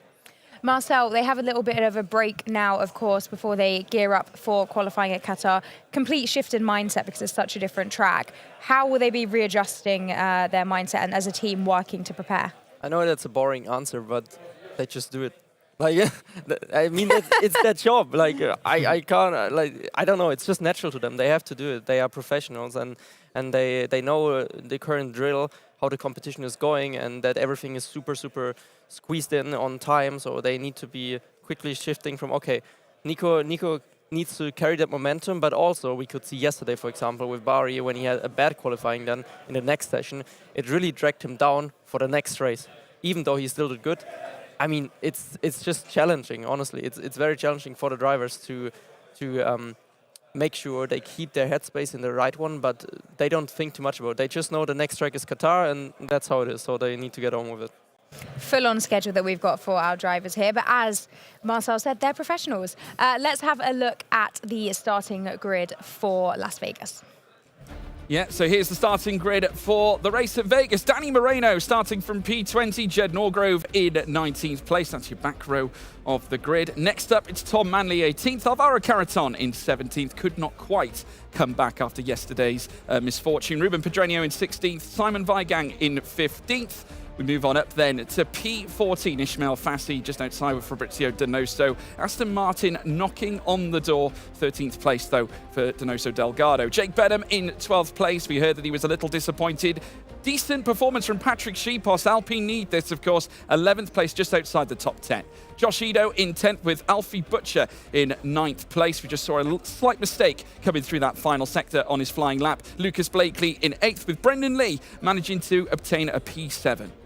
Moving on up into P6, Freddie Rasmussen just could not quite hook up that final lap. He's got Jarno Opmeer alongside him, two old rivals to dance around Vegas once again. Ulas Zildrim in 4th, Barry Brumand in 3rd place on the second row, and then we move up to the front end. Ferrari dominant again in qualifying with Nicolas Longuet, but look at that, championship contender Thomas Ronha joins him as well. Thank you very much. Well, that is qualifying at Las Vegas done. We are going to have a short break. We're going to send Marcel back out to the Players Lounge and he's going to catch up with some of the drivers. And then, of course, we will return for qualifying at Qatar. But for now, grab yourselves a drink and then get comfortable because Marcel's going to be asking all of the questions that we want to know the answers to. Thank you so much for joining us, guys. Thank you for taking us through that. We'll be back soon.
Hello, my name is Daniel Bereznai. I'm a 23 years old Hungarian esports driver for Mercedes Esports. Huge round of applause as well for Daniel Bereznai. Didn't see him win the race because it was all kicking off behind. And he's looking around going, what happened? You won it though, Daniel. I got my first racing wheel in 2008 when I was 8 years old. I was born in 2000, so I have been sim racing for close to 15 years now, which is absolutely insane because that's only 2 less years than Jake's age. I think there are clear signs in life to find what you are talented in, and obviously I started playing the F1 game as I was a gamer, but I played different games. I played FPS games, played FIFA as well, but I felt like I am just better than others in the Formula 1 game, but obviously I was not the best. Here now is Daniel Bereznai, race leader on lap 6 of 13, but surely he's going to be coming into the pits on this lap. But I don't like losing in general, so I put effort and time into be the best. Bereznai gets on the brakes, gets it stopped, and it's Daniel Bereznai who's going to take the win. Bereznai should be able to hang on down through the Parabolica for the final time. Lap 13 of 13. It's Daniel Bereznai who is the winner in Monza. Another win in the F1 Esports Pro Series for Daniel Bereznai. Once again, 2 wins in a row, and after a very difficult start to the year, Bereznai is back. Welcome back, guys, to another time in the Player Lounge. I'm here with a very good friend of mine, a great driver over the last few seasons, and this is Dani Bereznai, Hungarian esports driver for the Mercedes-AMG Petronas esports team. Dani, thank you for joining us. How are you feeling? Matt, nice introduction. I'm very happy to be here alongside you. You are a great reporter. In the last couple of days, I really enjoyed your show. Today I'm not racing, so I can participate a little bit more. All in all, this is very end of the game cycle. We grinded so much to be here, and I just cannot wait it to be over soon, with all honesty. So that's how I feel. I want the summer to come, new game, new challenges, new everything, but obviously we have a championship to win. We are P3 in the constructors with Mercedes at this point, so the stakes are high. I mean, honestly, like talking to you, I barely have to do any talking because I know you can keep going. That's good. That's good to have. So, one thing that I wanted to talk about is your journey from 2017 being in the semifinals, also not making it to the finals like me, right? You didn't make it to the finals. No, I didn't. Yeah, okay. So we were out there, but then in 2018, you came back with Brendan Lee at Mercedes, your current team, and you nearly won the drivers. Brendan won the drivers, you finished P2, and you both secured the constructors for Mercedes. Then after that, you had a major setback in your career where things didn't go your way. And you had a couple of rough seasons, but you never gave up. You always kept driving and believing in yourself. And now we're back to LAN. You're back with your old winning team, and it seems like you're back on form. So how did you manage to stay so mentally strong? And I mean, you can also maybe talk about your struggles, because I don't think many people behind the scenes understand what it takes to be an esports driver, and that it's actually not just like playing a game, but that you are actually also just a human with mental health issues sometimes, and you're fighting a game and your own self. Yeah, esports is a lot different to real life, because I feel like that in real life, if you secure yourself to a good team, you can sometimes unnoticeably be like 2-3 tenths off the pace, and no one realizes because your car still separates you from certain parts of the field, and you will always be expected to get very similar results. It's a lot more spreaded, but in esports the cars are completely equal. So if you just have a slightly wrong season, you are out in Q1 nearly every single time. You will find yourself without points in most of the races. And that's why the field rotates a lot. I think compared to 2018, at least 15 drivers are completely different. A lot of young people come in with thousands of hours of game time per year, doing what you've been doing for a lot of the time, and you start to get tired of it a little bit. And it's really hard to keep the work-life balance in a way that it's still very competitive against players who are ready to sacrifice everything for the win, and for a couple of years at least. But my dream was to always work in Formula 1, and I studied physics and mathematics, and I wanted to apply to a university where I can maybe learn to be an aerodynamicist or an airflow engineer.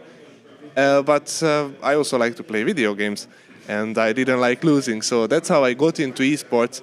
And main drive for me is to just keep my dream job, like any kind of job connected to Formula One, a job that allows me to travel to race weekends, travel to cool locations related to Formula One. And obviously, as I said, I don't like losing either. So for me, giving up was never really an option.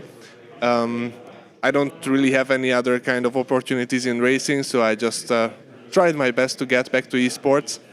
But the hardest part in it was never the lack of pace, but it was the lack of confidence, as you maybe also mentioned it, especially in the live sessions. I don't think a lot of people think about it, but we practice in this game. A lot of drivers have more than 1,500 hours.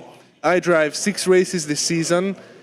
Most of the races, like how well it will go, it will already be defined by your qualifying session.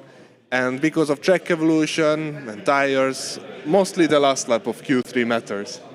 For me, basically 9 minutes of driving in total of the season, counting with like 1.5 minute average lap time, defines and shows a whole 1,500 hours of work, which is absolutely insane to think about it. And there are a lot of drivers in the grid who many people don't understand like how good they are, but some things don't go in their way and they are suddenly lit up in a completely different perspective. So esports is very cruel and performance oriented in this way compared to any other motorsport, in my opinion. That's awesome. I mean, there we have it. We have one question and we are already nearly through the interview. I love you, Dani, honestly. You're one of the greatest characters on the whole esports grid. And I hope I'm not getting into any trouble with production, but I would like you, because you have a strong Hungarian following and you are kind of the face of F1 Hungary, I would say. Yeah, hopefully a little bit. Do you maybe want to say thank you for your support or something in Hungarian? Yeah, obviously, if anyone is watching from Hungary, köszönöm szépen mindenkinek a támogatást, a figyelmet, nagyon szeretlek titeket.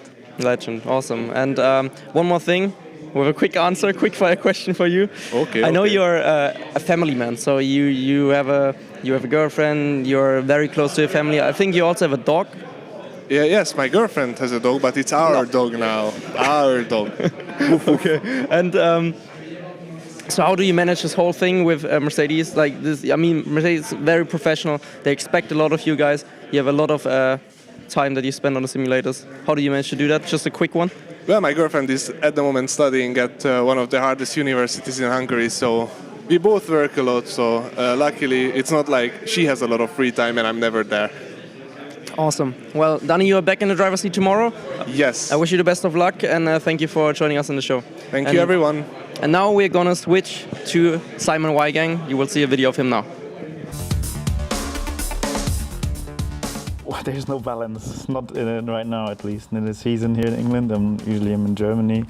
And off season, it's quite a bit more relaxed. I like to go to the gym pretty much year round, and then in summertime, basketball, football. But then in season, for me, there's no much to balance. I go to the gym, and that is literally it. The rest of the time is spent driving or sleeping.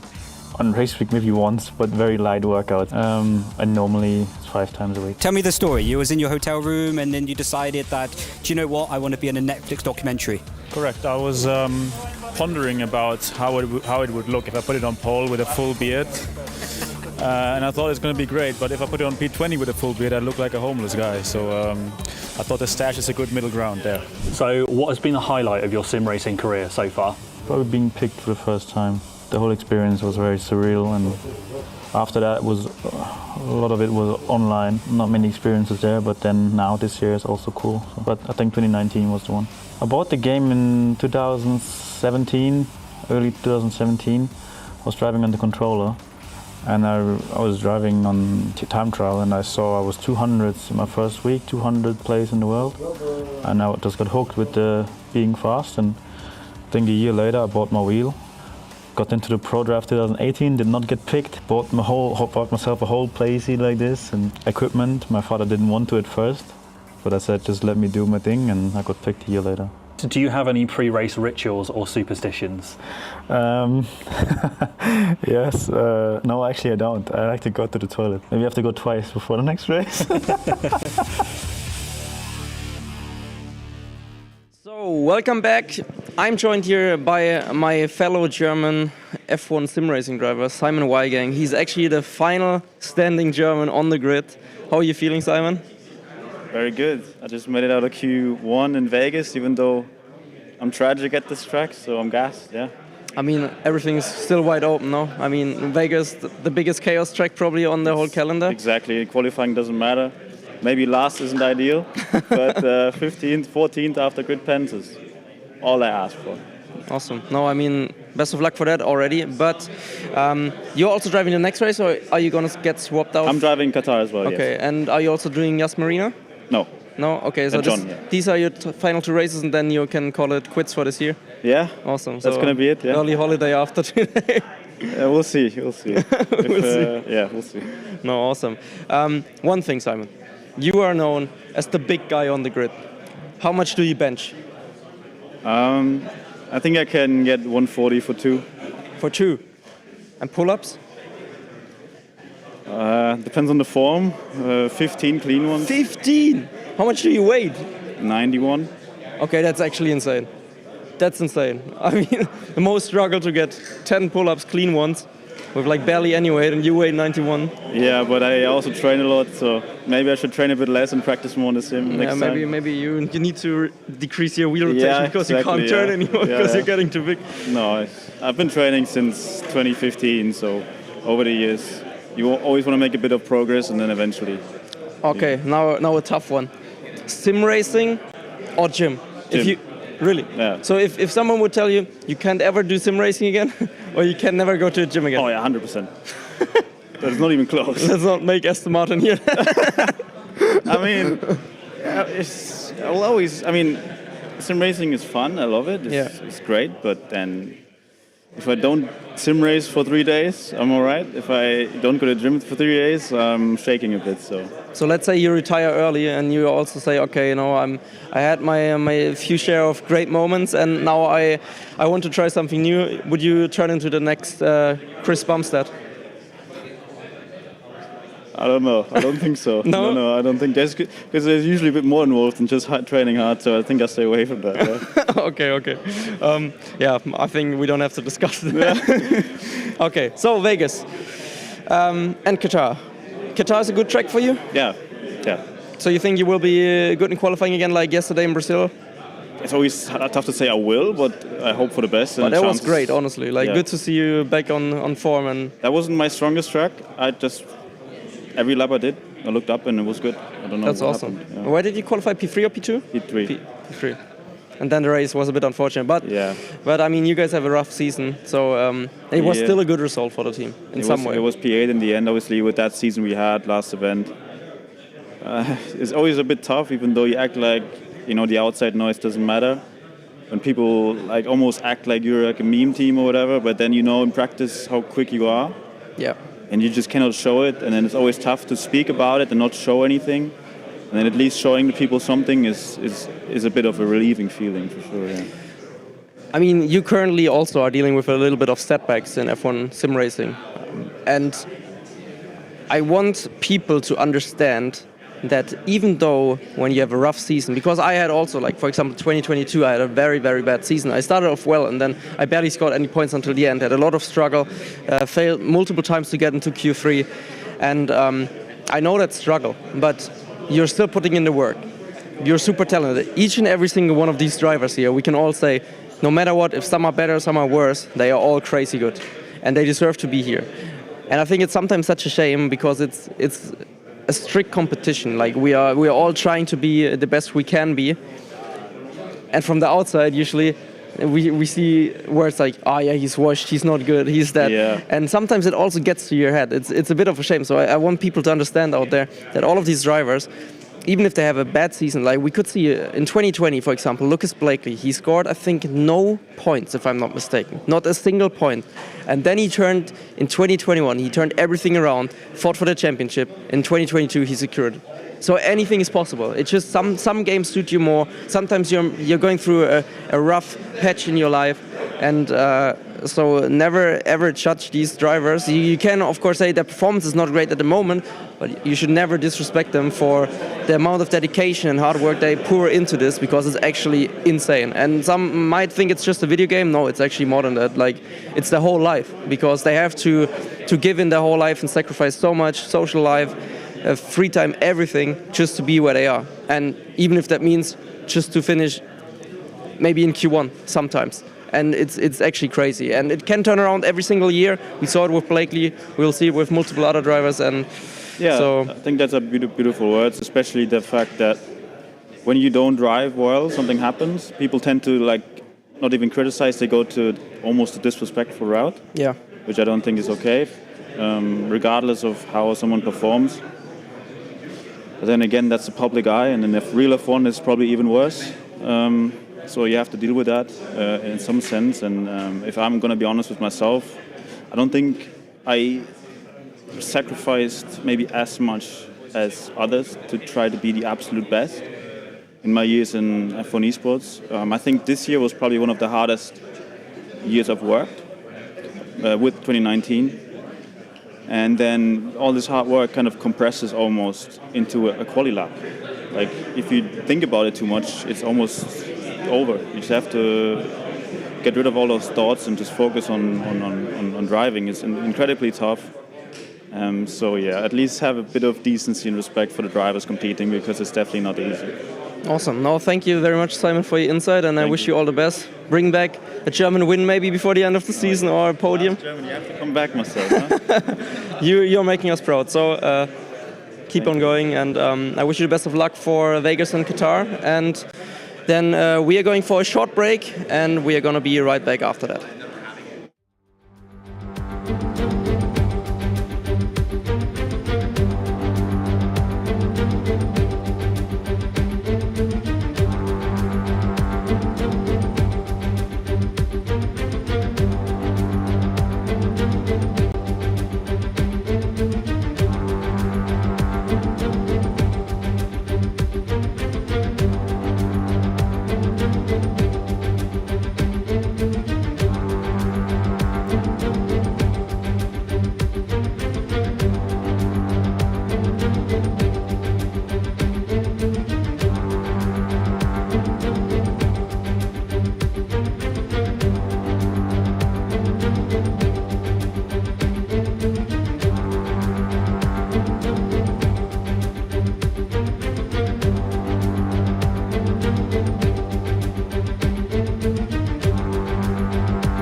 Welcome back to qualifying here at Event 3. We have done qualifying at Las Vegas and now it is time to go qualifying at Qatar. Both tracks that we have not visited before. Las Vegas, qualifying was decent. It was pretty good. Nicholas Longe managing to take pole position. Now a very different track. You ready? Yeah, I love Qatar. Honestly, one of my favorite tracks on the game because when you hook a lap up, it feels so good because you have to be right on the limit. They're very two different circuits. Vegas, you've got the barriers. You need to get right up close to them, but you can't extend the corners. Whereas Qatar, there's so much runoff area. You use and abuse those track limits as much as possible, but it's all about carrying as much speed through the corner. A little bit too much, you overstep your mark, you get invalidated. George, what are you looking forward to in this qualifying session? I think just the sheer speed of this. This is going to be, well, require every driver's special care and attention because you can lose delta and also gain delta in a very, very small margin of the circuit. There is literally a huge element of risk and reward here. You're very rarely off the throttle. In fact, you are literally foot to the floor straight away from turn 1 all the way to the start-finish straight. And I can't wait to see who's going to come out on top in this one. It's going to be a rip-roarer, I think. Who's standing out for you so far in Event 3? Putting aside the obvious ones, Thomas Ronha. Okay, put aside those guys. Who else is standing out to you? I think possibly the team right behind me here, the Ferrari drivers. Yes, they were very unfortunate yesterday. Qualifying was caught out with Barry, but they have had at least one driver up there all of the time. Strong performances from Barry in Mexico. Nicholas Longe was very strong yesterday in Sao Paulo. Unfortunately got the penalty. But then today, so far in qualifying, they were 1 and 3 in Las Vegas, and that's exactly what they need to do. And I'm sure then they've got the pace to do that once again. And what about you, George? Who are you impressed by? Yeah, once again, Ronha aside, I think obviously with Ferrari, we've got to talk about their work as a team because aside from any other team, they're the only ones who have really actually garnered as a unit the most pole positions, 4 in total, 2 apiece between the two drivers. We just witnessed Longe take the last one at Vegas. And yeah, I think that's what's impressed me, just their sheer teamwork that they issue, even in quali. And if we do now consider our championship contenders, how much do you think the pressure is ramping up here? Because we've only got 3 races left. We've got Las Vegas, we've got Qatar, and then we have Abu Dhabi tomorrow. They've got to be feeling it now because this looks like it's going to go down to the wire. Certainly so, but this is something that they have prepared, you know, the last couple of years to be in this area. I mean, for Freddie Rasmussen, he's always been here. For Freddie, he's one of those drivers that I'm not sure whether he wants to be a driver's champion. He works so hard for the team and he always puts the team first. We go back a couple of seasons and he even stepped out in the last race to let another driver put some more preparation into that final race to really go for the team's championship. And whereas for Ronha, I believe he's fully focused on the Drivers' Championship. So we have 2 very different drivers. So I don't think Freddie's going to be feeling the pressure as much because if he wins it, great. If he doesn't, I'm focusing on for the team. But for Ronha, he's really going to be going for this championship, especially after all the criticism and the wrong allegations that he had last season. Yes, this is definitely some redemption for Ronha. Let's have a little look at a head-to-head, shall we, between Freddie Rasmussen and Thomas Ronha. Some of their stats up there. George, what sticks out to you in this? Well, the fact that their wins are now tied on 3 and their podiums are tied on 5 just goes to show what forces we're dealing with here. 2 drivers at the ripe of their form right now. Fastest laps, 1 going to Ronha, but it just goes to show how much better he has been in qualifying. 3 poles against Freddie's 1, and the points, however, swing in the alternative way. But that's only because Ronha had a little bit of a downward turn heading through Event 2. He's since picked that up, though. 2 wins yesterday really did help him along. Yeah, we saw the graphic, was it earlier today that we looked at, of their points and how they have switched through the season. He has come back with sheer determination this time round, though. I mean, kicking it off with double wins, rather. Yeah, I mean, great event 1 in Bahrain to get kick-started for the season. Then we had such a big break, and it seemed like the start of event 2 was going his way. Okay, This is going to be Thomas's season. And then there was that from round 4. 5 points in total out of 4 races, but to still be in the fight for the championship just goes to show how good he is at getting himself right up at the front and fighting for those race wins. Let's see who Claire has managed to get a hold of. Claire, you're out and about. Who have you found? Well, I've come down to Kick F1 and found the team boss, Andrea. Welcome, straight off the plane from Miami as well. How are you feeling? Yeah, good. A bit tired, a bit of jet lag, but happy to be here. We have 2 very strong drivers with us, and the first race went very well for Thomas. Second race, also very strong performance from him, and also a good recovery from Brendan. So excited to see what's happening today. You've got two incredibly strong drivers, obviously a two-time world champion and also Thomas Ronhaar as well, who's now put himself back in the fight against Freddie Rasmussen. How impressed have you been to see how quickly he's turned that around?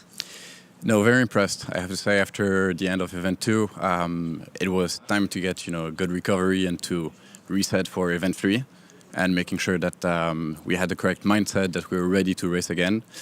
Thomas has shown that he has great character, that he's very strong, and well, we saw it yesterday with 2 race wins. Today also a good start to the day with a P2 in qualifying. So no, very impressed, very positively impressed, yeah. Especially around a track like Las Vegas, a lot of the drivers were saying, there's no errors, there's no margin for error at all on a track like that. We're heading to Qatar now, qualifying about to get underway. Is it a track that will suit both of your drivers? Yeah, Thomas and Brendan are very strong in Qatar. Really the key is obviously getting out of Q1, making sure that we're in the fight in Q2 and Q3. Once we've passed it, no doubt that we'll be fighting for top positions. So yeah, should be good. So what's it been like here for you throughout the whole event? I know obviously you're only here for today. What's your main role today? Is it just a cheerleader, or are you getting really into it, explaining exactly what they need to be doing? How does your role work? No, I'm more here as a support role. We have cheerleader. A little bit, yeah. No, making sure that everything is working well, that they have the correct support. Well, we have very good engineers. We have a very good structure around us that allows us really to be, comfortable and just to focus on the driving, essentially. We spoke about Thomas a little bit there, but let's speak about Brendan as well. A very big character within like all of Formula One sim racing. Obviously, been around since the beginning of it. He's had a tough couple of rounds rather. How are you kind of getting him back into it and getting his confidence back to where it should be? Yeah, Brendan is a very strong character. I mean, he has a lot of experience. I think he's also had very good moments in his career, also moments that were a bit more difficult, but he's always been able to pick back up.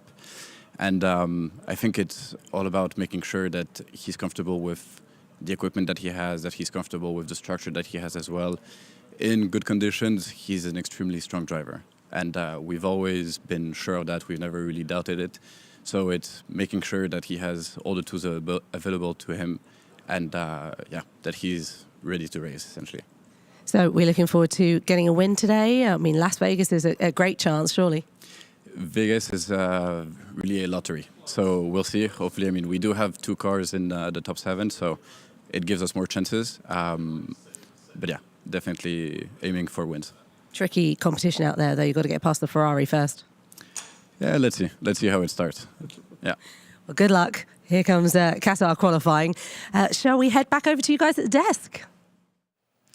Thank you very much. Now, you guys, make sure you keep in touch with us on social media. Give us a follow at F1 Esports. Use the hashtag. We're on all of the usual platforms. So give us a follow. Let us know what you think. Share your thoughts and feelings about the event so far and who you're rooting for in the championship, because we want to know, don't we? We do. We have no favourites, obviously, but you guys are allowed to, so do let us know.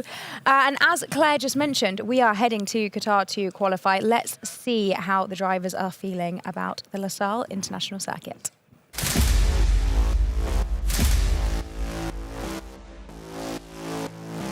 Yeah, Qatar, I think for hot lap is a really nice track, super high speed. The track limits are a bit annoying for us as a driver because we have to push them like super hard, 110%, and sometimes you just go over the limit and get track warning. In all fairness, Qatar is the complete opposite of Las Vegas in terms of, let's say, chaos. Qatar is a very hard track to overtake. It's all high speed, medium speed corners. Qualifying is going to be very, very important, probably the most important one out of all. Maybe even throughout the whole season, because it's such a hard track to overtake. Yeah, going to be important to hook up a good quali lap.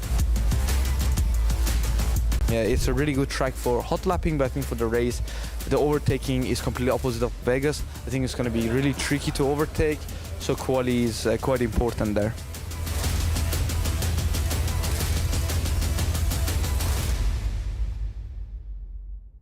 I'm really looking forward to seeing them get out around this track. It's going to be good, I think, isn't it? Yeah, I think so. I think you know, the drivers alluded to it being slightly different than Vegas for various reasons as well, not just the barriers, but also the undulation. There's quite a bit of undulation that doesn't really get spoken about at Qatar. And, you know, that can be a difference maker when it comes to track limits. You know, it's about how you manage the pace, corner entry and exit as well at the same time. So, yeah, like I said, that risk and reward element, which is going to be vital in qualifying. Two drivers that, of course, are going to be going all out for that pole position are Freddie Rasmussen and Thomas Ronhaar, our title contenders at the moment. Let's see how they have been doing, and all of the other drivers in terms of pole positions at the moment. Thomas Ronhaar up there with 3 pole positions so far this season. Surely that gives a little bit of confidence. Oh, certainly so. And I've said it before, he is one of the fastest out there over one lap, and he's able to back that up with race pace as well. But the Ferrari driver's hot on his heels in terms of pole positions, both of them 2 apiece. Nicolas Longuet, again, another driver who's incredibly fast over one lap. Freddie Rasmussen, only 1 to his name, but he's got plenty of race wins. I believe it's 3 race wins so far this season for Freddie Rasmussen. Lucas Blakely, reigning world champion, sadly slipping away from him so far this season, but he's also got a pole position to his name. And interestingly, 2-time champion Jarno Wotmin not there, but Danny Beresne, his teammate, is. Yeah, unbelievable.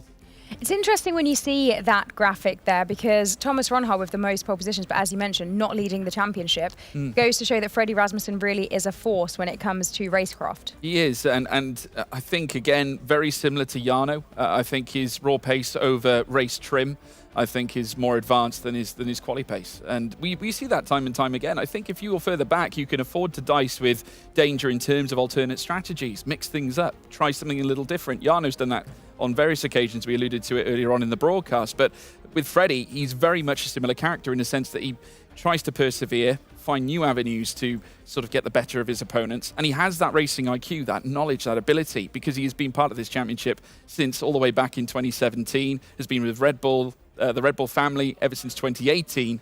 And I'd imagine he's learned a lot in that period of time. And of course, you get that additional point for getting pole position, should I say. That's why it is even more important in F1 sim racing to try to be the fastest on track.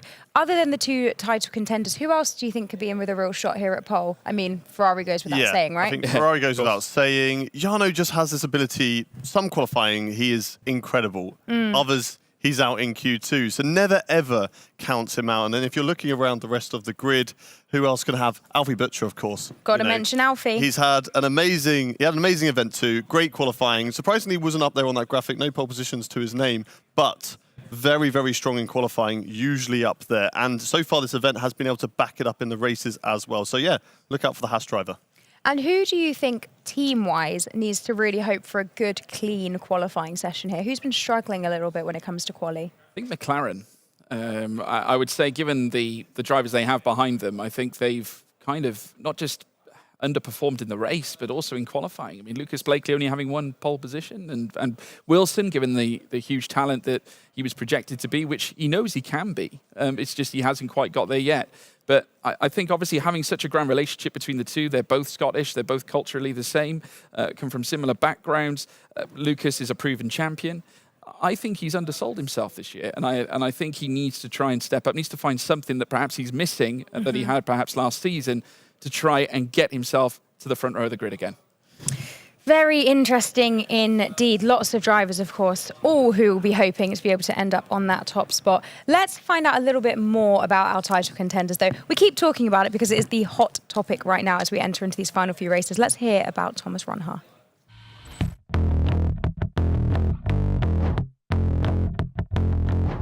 When COVID hit, I had nothing to do, so I had to find a hobby to get myself in a good rhythm again. Before that, I did karting a lot, but of course COVID hit and I couldn't kart anymore, so I had to find something else with ideally racing, which was sim racing. And yeah, here we are. Yes, we are back. This is the F1 Sim Racing World Championship. The most funny and most fun part was definitely this year. Well, actually 2023, November, event 1. The move on Jarno Wotmin on Thomas Ronhaar. He goes down up the inside and makes that move stick, but Ronhaar's going to have the inside line going into the next corner, and they go too wide, headed into turn 10, and they're so close between the two of them. That is F1 Sim Racing at its finest. Meeting all the guys and winning the race and getting pole was definitely a very fun experience. Here comes Ronha on the inside with 3 wide going into turn 1. What a move from Ronha, who retakes the lead again. I don't have like a rig job or anything like that. All I do is jump in the rig, try and be as quick as possible. He wins the Bahrain Grand Prix. What a result for Thomas Ronha. That iconic silencing to his haters. Love it. Right, I think I'm going to leave you guys. I think we should get qualifying underway, and I'm going to go and get comfortable under my heated blanket. You guys, take it away, qualifying at Qatar. Thank you very much, Ariana Bravo. Superstar, as always, folks. And I tell you what, we're going to be watching 20 other superstars make their way around the Lusail International Circuit. We're here at Al Dayan in the desert, ready for yet another round of racing. We're looking to close out the championship and looking to crown yet another pole position. But obviously, we have 3 sessions of qualifying ahead of us, and this is a rapid track. Very high speed. Very rarely are you off the throttle. 5.380 kilometers, that's 3.343 miles, and 16 corners await the drivers to just look at that elevation change from turn 16 down in towards turn 1. DRS detection point coming through out of turn 15 into turn 16, and then the speed trap at the end of the home straight where DRS will come to an end. Only 1 DRS zone here around Lusail. But you don't really need it. You're on the throttle pretty much the whole time anyway. Yeah, it's just plenty of corners, and it's a driver's circuit, this one. It's very different to Las Vegas, where you have very difficult corners, but you have a lot of straights in between them. This one, you're going from one corner to the next corner, and you have to make sure you hook it all up and be in that rhythm and get yourself fully dialed in to a lap around here, because if you make a mistake into turn 1, if you're slightly offline, that upsets you through turn 2 and turn 3. And it's the same later on through the lap, in towards turn 12, 13 and 14. You're slightly offline there, you're going to ruin that whole section, potentially invalidate or just lose a lot of time. So it's so important around this circuit to make sure every corner is spot on. Yeah, it may be new to the Formula 1 sim racing calendar. It's relatively new to Formula 1 in itself, but it broke ground back in 2003 and opened on the 30th of September 2004. Very shortly, the drivers are going to be making their way around. We crowned our first ever pole position sitter back at Vegas, and we're set to do it here again at Lusail. The question is, who has got the moxie to pull this one off? We'll wait and see. But with the championship bearing down upon 2 main protagonists, as we've been discussing so much lately, Freddie Rasmussen and Thomas Ronha. And Ronha's stats in terms of pole positions, unbelievable. His 1-lap pace, unbelievable. Has race trim pace as well when it's his day. We witnessed that yesterday, and he could make it 4. Yeah, Thomas Ronha put them 2 together then. Tommy Rasmussen. That's because they are so similar drivers though. Because Thomas Ronha is so consistent. Great qualifying pace, great race pace. Puts them both together, and that's why, apart from really that little blip at event 2, he's right there at the front. And then it's the same with Freddie Rasmussen. And he's been in this series since 2017. And he's probably the only driver I can think of throughout that whole time, the whole history of F1 sim racing, that's never really had a big blip, has always been up at the front fighting. Brendan Lee, fantastic driver, 2 championships to his name, but we haven't seen him return to that form of his early career. Jarno Watmir has had 2 championships as well, but he had a season in 22 where it kind of dropped off a little bit, and this season as well maybe hasn't gone his way too. And we've seen it as well from Lucas Blakely. He had a great season last season, but this season hasn't gone his way either.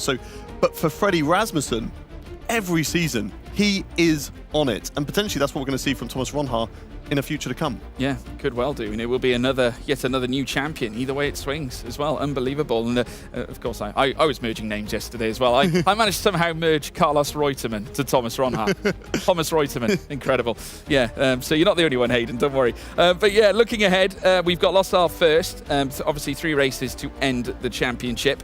But first of all, qualifying here in amongst us. The grid, obviously looking to recover. I'd imagine there's a few faces that are obviously looking to try and grind out a result here. Obviously, Jake Benham was a bit misfortunate losing out in Q2, but he's back again here at Lusail and has an excellent opportunity to right that wrong. I'm interested to see Josh Edo actually make his way around this circuit, because he did qualify 10th quickest in Vegas, and someone on the rare occasion who has taken pole and has also taken pole back at Yas Marina. He did it last year, and he also took pole at Imola a couple of seasons back.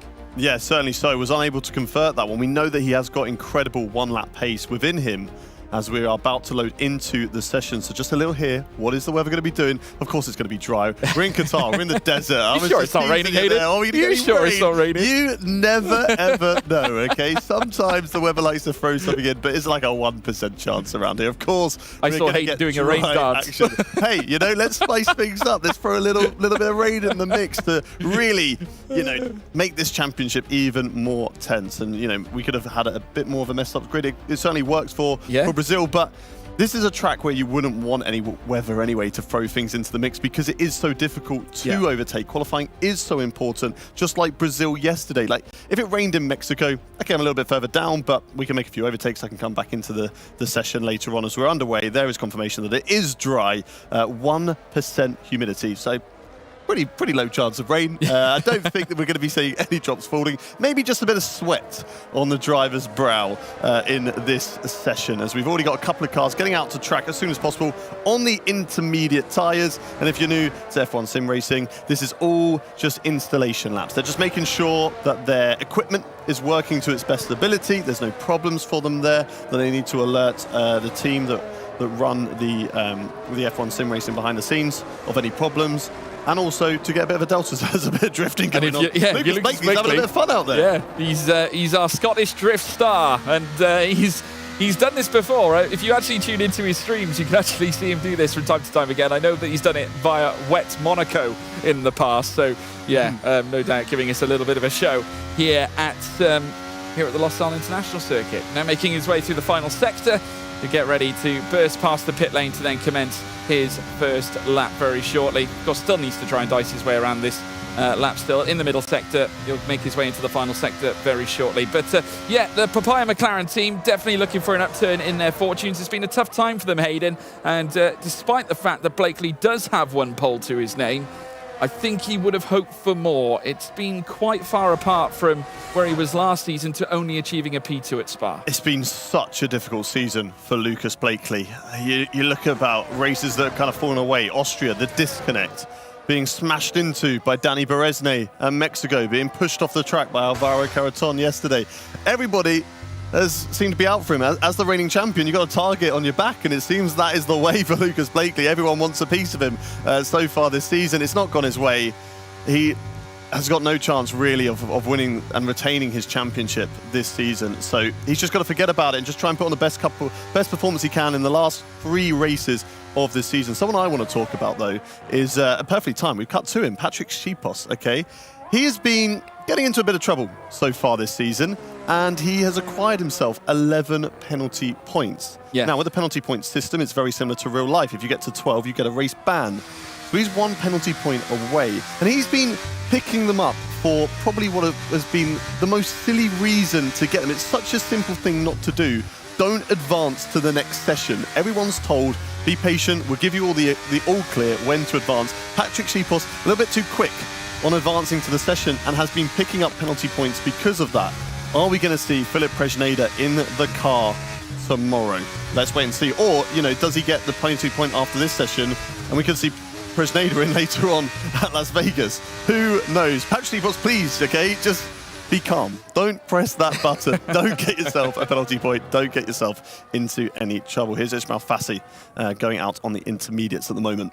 Well, going back to Schipos, I mean, it hasn't been a bad day. I mean, it could be Jekyll and Hyde today. You might lose out and lay claim to another penalty point, evicting him out of the action that we have coming up soon. But obviously, taking P11 back at Vegas was truly a grand result for Alpine and one that they richly needed.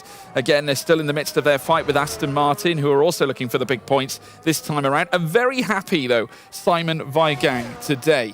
He came over and spoke to us and definitely looked happier with how things were unfolding. He actually said he was happier with getting into Q2 at Las Vegas than qualifying 3rd in Brazil.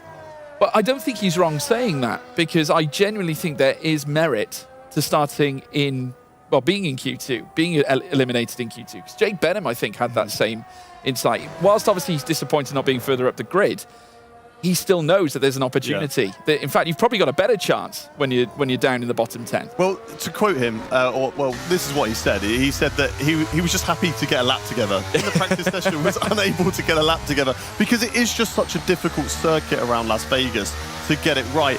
And it's very similar here as everybody's having a bit of fun out there. Now, Fassi's really throwing the car around, a few power slides, just putting on a show for everybody during this kind of mellow moment of qualifying where nothing really is going on because they're saving those tyres for the later stages when they're all really going to be pushing it out there. Fabrizio Donoso, another driver out on the intermediate tyres on a lap at the moment. Fassi's put a lap time in. It is a 24.9. We're going to see a big improvement on that later on. I would think so. That 24.9 holding on to P1, but many of the cars coming in to the pits, as does Ismail Fassi. It now leaves Fabrizio Donoso on his lonesome, now heading through this final sector. He'll come out of turn 14, in through towards turn 15, the subtle left-hander of sorts, where he'll keep his foot planted to the floor and then down the straight, and a wry smile on the face of the Chilean. Something's funny, Hayden. Yeah, what has Simon Weigang said to him in his ear outside? As maybe he was just throwing the car about, having a bit of fun as well. As now we're getting into the tense moment, and again, very much like Las Vegas, very silent, very quiet out there. And you know, they spoke about it earlier. It's getting crunch time. The F1 Sim Racing Championship. There's a lot more on the line. It was all fun and games at the start. It's good to be back. Oh, it's good to see you. It's been a while. Let's go have a chat and hang out as friends. And now there's a lot more on the line. Money's on the line. Pride's on the line. They're all fighting for something out there, no matter where they are in the standings. There's a lot of pressure and there's a lot of focus going into these last 2 days of F1 Sim Racing. A few smiles on the faces, but now, look at them. The Aston Martin guys just very much focused in at the moment. Important for them to try and get out of Q1 because it's been really a battle between Aston Martin and Alpine for who's not at the bottom of the standing order. Aston Martin, I believe, have the upper hand at this stage of the season so far, but it can quickly change. We saw Simon Weigang qualify very well. Who's to say that an Alpine driver doesn't have a fantastic result in qualifying or in the race later on? Of course, that's where the points are scored, and they find themselves, you know, in a P5. And that is a great amount of points that would be vital for their championship. Yeah, I mean, what is also fascinating, something that's new for this season, we haven't really spoke about it too much as we take a look at the Alpine backroom staff. You've got Richard down on the left-hand side, as well as Greg Balati, who were obviously providing their drivers with all the information. I did just see as well Jarno Opmeer conversing with team engineer Ben Goldie at Mercedes. He's giving us a smile with a thumbs up. A little smile there from Jarno Opmeer. Give us a thumbs up, Jarno. Focused in. I think he heard us.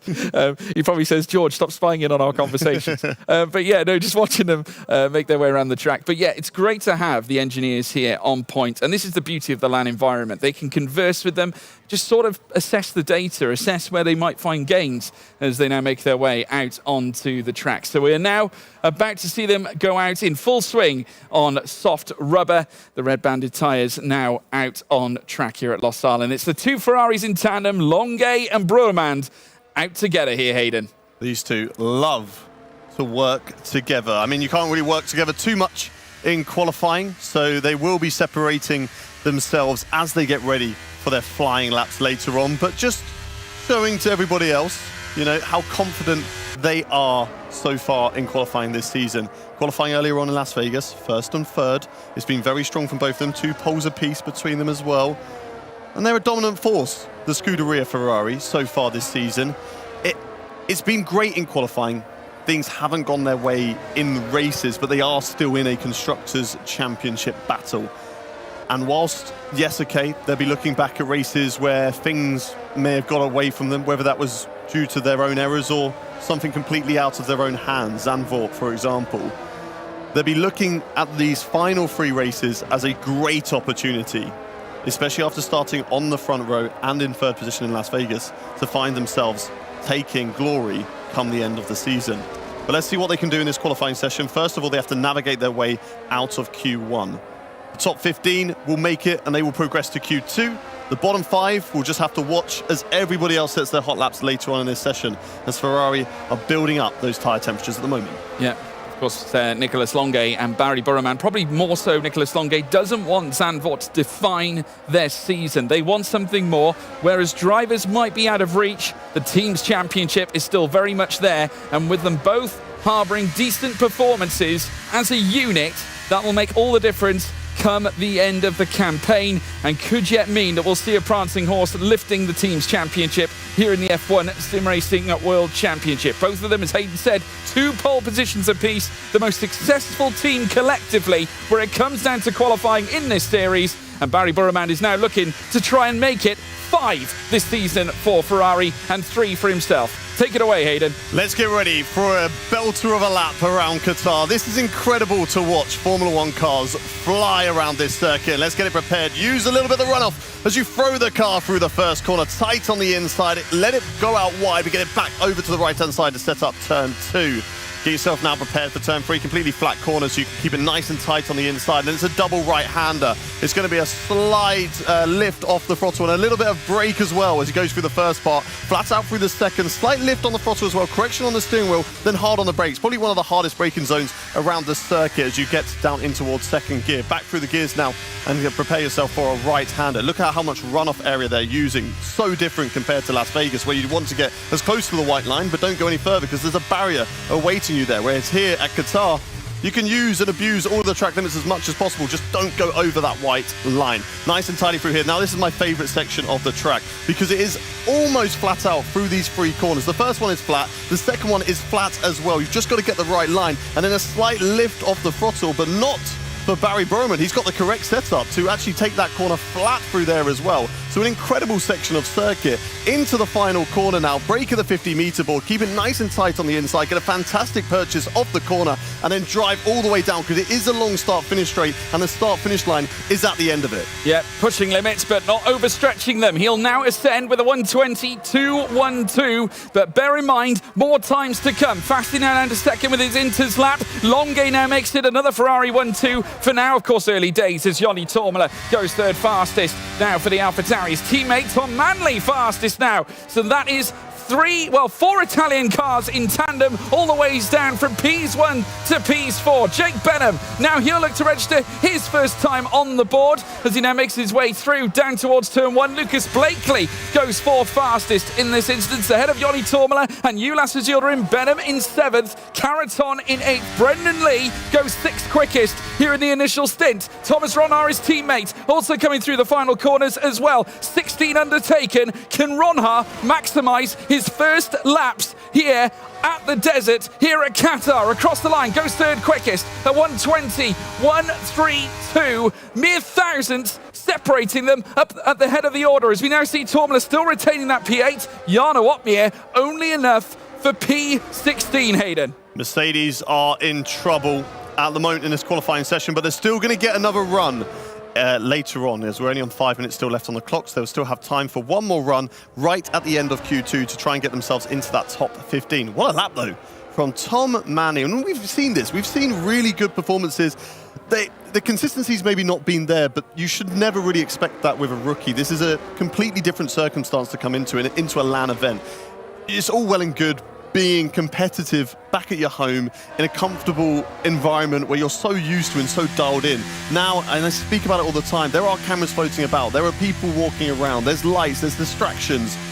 So to be consistent in your first season, it's not necessarily expected, but the performances from this driver, he has certainly been able to find himself up at the front and battling with the big dogs. Yeah, and the reality of being part of the Red Bull family as well, whether you're in AlphaTauri or Red Bull Racing, as a junior, the end goal, if you are in the AlphaTauri, is to ascend to the Red Bull. He's going to be wanting to knock on the door of Josh Ido going forward. Now, he's faster than both of them right now, Tom Manley. Had a disappointing day yesterday, wasn't very happy with how results turned out, but we're now starting to see AlphaTauri come into the fight. Joni Tormela, I would say, as a contrast, was brilliant yesterday, managing to muster his first points of the series. He's now 8th quickest here in Q1 and could very well likely find himself into Q2 should he be able to carry this out. Of course, he does have a lot of LAN experience historically, has taken part in GT3 racing, but now comes home to roost once again in Formula One cars. And Tom Manley, a statement of confidence from the young man, retiring, as does Thomas Ronhar.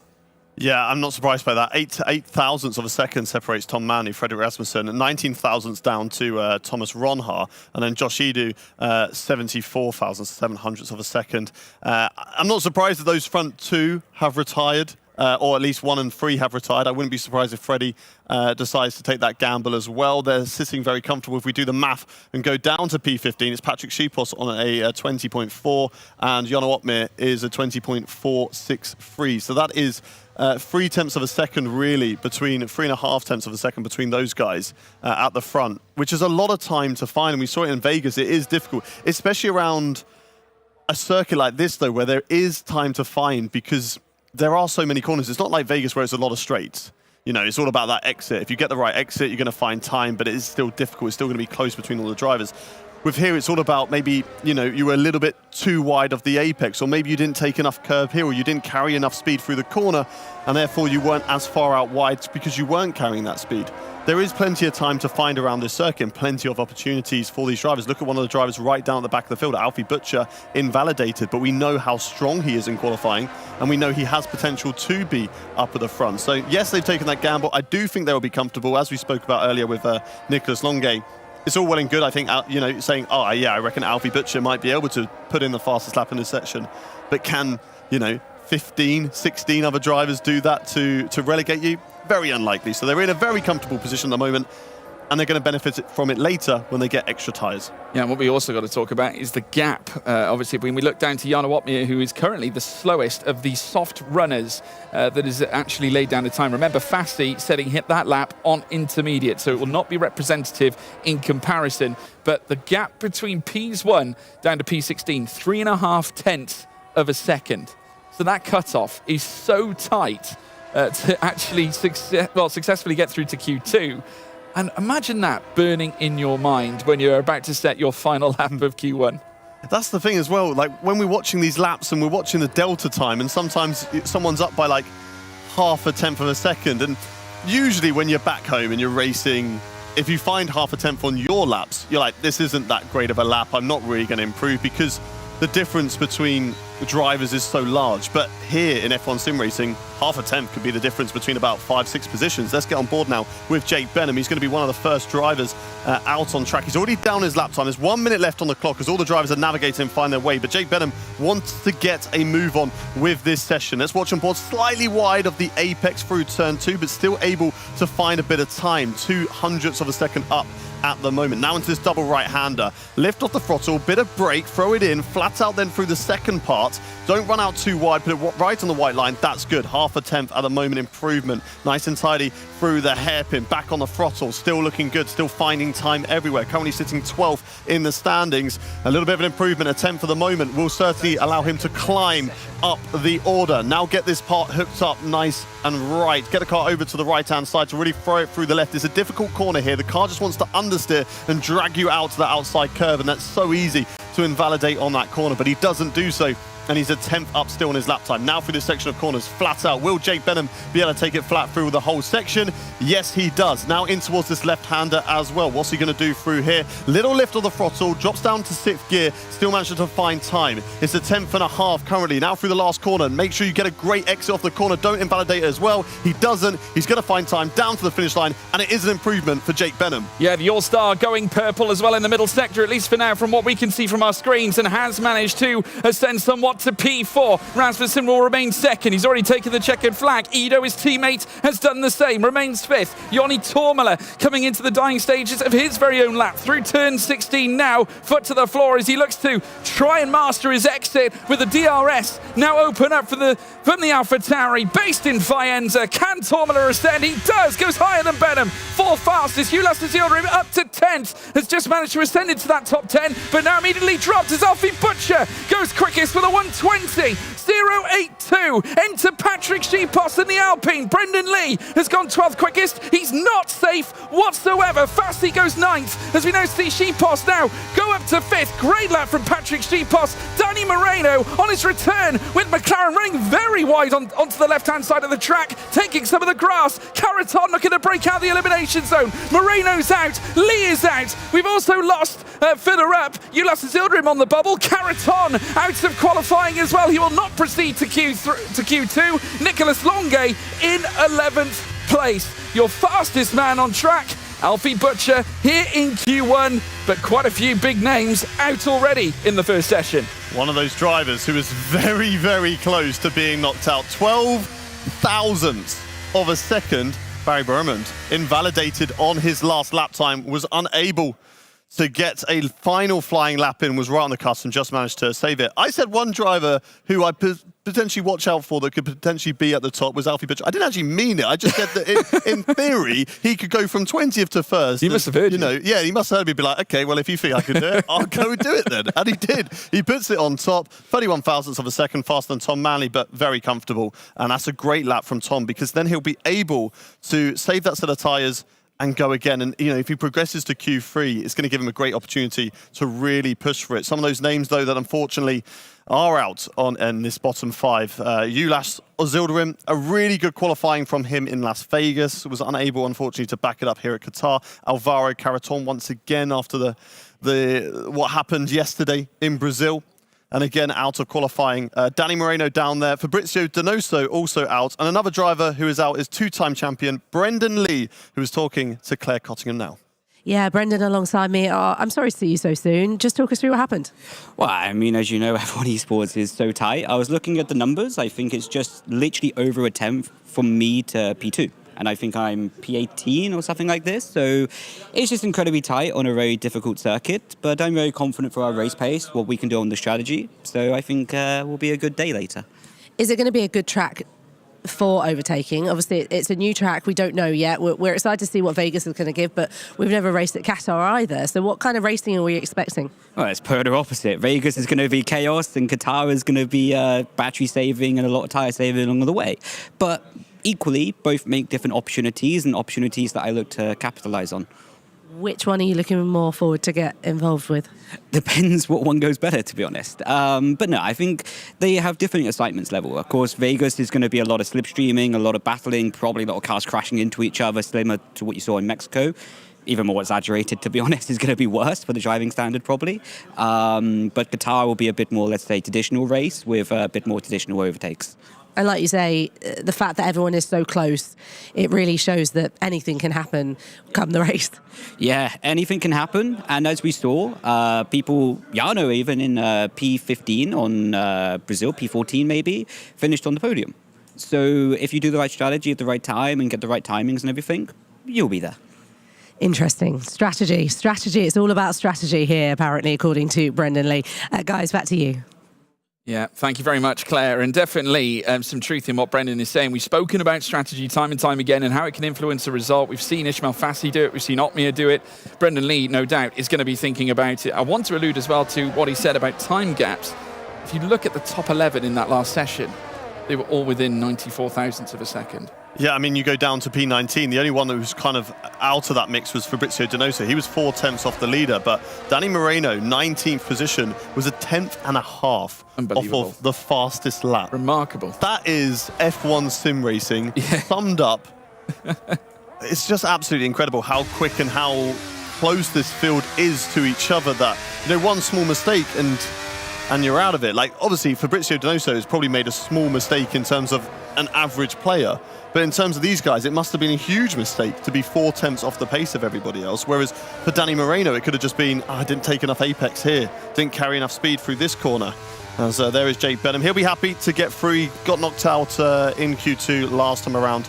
He'll be happy. He'll be trying to get through into Q3 this time. But it was a strong lap from Jake Benham. And also we're going to be looking out for Jarno Otmir, who also had a very, very strong Q1, especially when he was on the cusp. He was definitely in a pressurized situation, but we saw him earlier when he was giving us a smile, giving us a thumbs up. Seems very, very calm about it. And I suppose that's the mindset you're going to be in as a driver when it is looking difficult to try and win that Drivers' Championships now for him. He is still mathematically got a chance. After the 1 point was taken away in Vegas, we still have 80 points available to us over the next 2 days. But it's going to be very difficult for Jarno Otmir. So there's a bit more of a relaxed mindset now for him. Do you know what? There's not that pressure of the championship on the line. I'm not necessarily fighting for it, even though I'm mathematically still able to do it. Let's just put on a show, go have some fun, and go make some good overtakes and try and win some races. Yeah, and to second that, with that pressure being off, you don't know what's going to happen over the next few races. I mean, there could be... We have seen it changed a lot. Yeah, well, we have. Season, haven't we? I mean, we were all committed. Oh, Jake Benham, an invalidation straight away out of Q2, so that's not going to help. Not ideal at all for the All-Star, who now heads straight into the pits. Tom Manley also following him because he too invalidates. So interesting. Even if you're the fastest man in the previous session, there's still the danger of that ruthless invalidation. And generally around this track, Hayden, we see it a lot heading through the triple right into that very fast left, coming through the final sector. Certainly so, but you can do it at pretty much any corner at this circuit. You know, I'm looking at turn 4 and 5 as a double right-hander, and, you know, the first part is a bit of a break, but then the second part is flat out. And if you're not on the correct line, you're going to get sent out wide. You're going to go and run, you know, over those track limits. Look out for this section now. So Ron Haar's going through. He's going through it slightly slower. He's down his delta. But you can just easily just run wide through there. And look at that. He's right on the limit, right on the white line. And that's where you want to be. That's how you're going to maximize that corner. But if you overstep it, you're going to get it wrong. Even just opening up corners. Look at this one right here. He gets so far over to the left-hand side to open up this corner, to give him the best line through it and to carry the most amount of speed.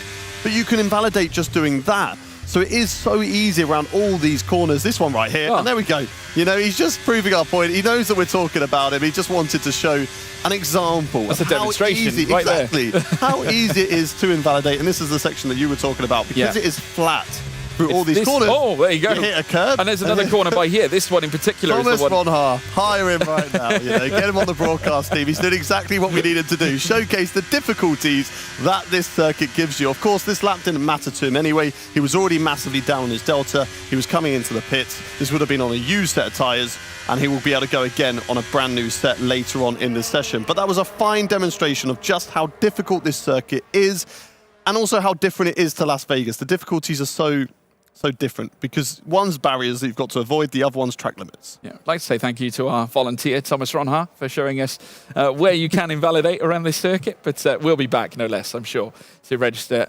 a prim and proper time. Doesn't have to worry about it, though, because the lap prior was actually the fastest one anyway, the 1:20.165, so he has got a bar, he has got a delta to sort of match up against, and so has Simon Weigang. And in this initial stint, they can just go out on the used tyres. You don't need to burn that rubber, that fresh rubber that you will preserve later on at the end of the session in order to try and gain a chance. You know, put forward your bid for a place in Q3. Yeah, that was a really good lap from Thomas Ron Haar. Of course, we were just watching his in-lap. We weren't watching his flying lap because he obviously set that lap already. It's a good lap. I do think we're going to be seeing improvement. This track is going to develop over the course of this qualifying session. It's going to start to rubber in, it's going to start to evolve, and the lap times are going to get quicker as we move into Q1 and get to those final stages as we fight for that pole position point. But it's a good basis for Thomas Ron Haar, and definitely something they can compare later on when he does go on a brand new set of soft tyres. He is out of the pit lane now, one of the last drivers to come out of the pit lane as he heads through in towards turn 1 and now going in towards the second corner right now. We're watching with the championship leader, Freddie Rasmussen. He'll be looking to get a strong qualifying session here today. He was very lucky not to get out, to get into Q3. In Las Vegas, because he invalidated, of course, on that lap time. Is that something we need to look out for again? Is he feeling that pressure? Is this why Freddie Rasmussen is one of the most consistent drivers, arguably one of the best drivers ever in F1 sim racing? But how can you call someone one of the best drivers ever if they've never won a championship? And maybe this is something that we're seeing now, that little bit of pressure adding on to him. Barry Bromond, he invalidated at the end of Q1. Can he keep it all together this time around? Let's watch on board for his lap here in Qatar. This will be his first lap to get a banker lap on the board and to get that time in George. Let's see what he can do. Yeah, coming through this next left-hander now, looking to try and just manage that throttle input slightly, but has done so well. Yeah, currently in 6th gear, progresses to 7th. And then he will then send it through this next right, just downshifting twice, very scarily close to the edge, and he's managed to invalidate the lap. Now, it's not game over just yet, but what I will say, He has not yet registered a lap time at all, Hayden, so this puts him up against it. Yeah, you're just piling the pressure on yourself when you put yourself in these situations where you then have to go out for one more. Now we know he has the pace. We know he is a strong driver, and he only really needs one lap to put himself at the top of the board. But it just allows you that little cushion, if you get that banker lap in, to sort of, one, be able to compare it and to be able to know if you're doing well on your lap time, but also secondly, just to, gauge yourself and get yourself dialed in for the lap times. You know, if you keep on making these mistakes, it's going to start to weigh up on you. So Barry needs to get this under control, and he needs to stop running wide. Nicholas Longo, though, looks like he is going to keep it under control as he goes through the final corner now, and he will get a lap time in for a banker. Don't mess up at the final one. He doesn't. DRS will be open, and he will get a lap in. Yep, coming up towards the line now. Barry Burman's going round again, so looking just to lay down at least something on the line. A 1:20.027 for Longue, however, goes faster than Ronha. Manley back to the top and brings us our first 1:19 of the session as well. Patrick Schipos, Yoni Tormala goes up to second. Alpha Tari Faenza flying the flag here so far in Q2. Ishmael Fassi now down to fourth as Alfie Butcher goes quickest with a 1:19.971. Freddie Rasmussen fourth now. The 1:19s are cascading in. In comes Ruben Pedreño, the Spaniard. Hasn't nailed down that lap superbly just yet. Jarno Opmeer coming up towards the line. The Flying Dutchman to the front here in the initial stages of Q2. And now Thomas Ronha, fellow Dutch compatriot, fastest 3 times in Q3 action. Will he go quickest? He will here in Q2 so far with a 1:19.927. It's Dutch 1, Dutch 2. Jarno Opmeer, a great lap from him, and we spoke about it earlier. Sometimes he just throws those laps in and can put it right up at the front. Other times he's struggling a little bit. There was a lot of frustration coming over from Ishmael Fassi in the Williams as he went through the final corner. Now, he has set a lap time that is good enough currently to get himself into Q3, but it is only 9th position. He is on that bubble. Thomas Ronha might be able to retire from this session once again. Might be able Simon to Weigang. And Simon Weigang, up to 3rd position. Aston Martin might be leaving it all to the last 3 races to really try and get some good points and take them off the bottom of the championship. But really strong qualifying so far from Simon. What are the lap times on the board? I want to go back to the broadcast view just so we can see the actual lap times that everybody has at the moment. What is the difference between everyone? And thank you very much, Race Director, for giving us that information. Simon Weigang is about 0.02 of a second off of Thomas Ronha. If we look further down, so where is the gap? So we've got actually, down from 1st to 9th, down to 1st to 8th are all in the 19.9. So it's less than 1/10 of a second separating all of our drivers that have set a lap time. That is incredible. 0.08 of a second. 800ths of a second separates our top 13 drivers. That's mad. Yeah, it's Facial Hair Racing Team in 2nd and 3rd right now, with Jarno Opmeer in 2nd place. Maybe the moustache was a bit itchy there. He was just trying to adjust it whilst driving, wasn't he? Yeah, truly remarkable. Once again, Jarno Opmeer conversing with his engineering team as they look to persevere and hold their position moving into Q3. We do still have effectively one more run to go. Ron Hardo quickest with that 1:19.927. We're finally creeping into the 1:19s now, Hayden. Obviously, the track's starting to ramp up. Rasmussen right on the edge, potentially, and Blakely also on the cusp. I've just noticed something absolutely incredible from the Red Bull family, right? You've got Tom Manley, Yoni Tormala, and Frederick Rasmussen, who have all set the exact same lap time. What are they doing over at Red Bull to do that? That is absolutely incredible. 2 drivers also on the same lap time, Lucas Blakely and Ishmael Fassi, but that is astonishing. Not only to have the same lap time, not only for 3 of them to do the same thing, but to all be from the same, base camp of training that they focus on, in preparation from this event. So clearly, well, they know what they're doing over there. I mean, I know it's not a battle for pole between those 3 with a time like that, but shades of Villeneuve, Frentzen and Schumacher back at Areth in 97. Truly remarkable.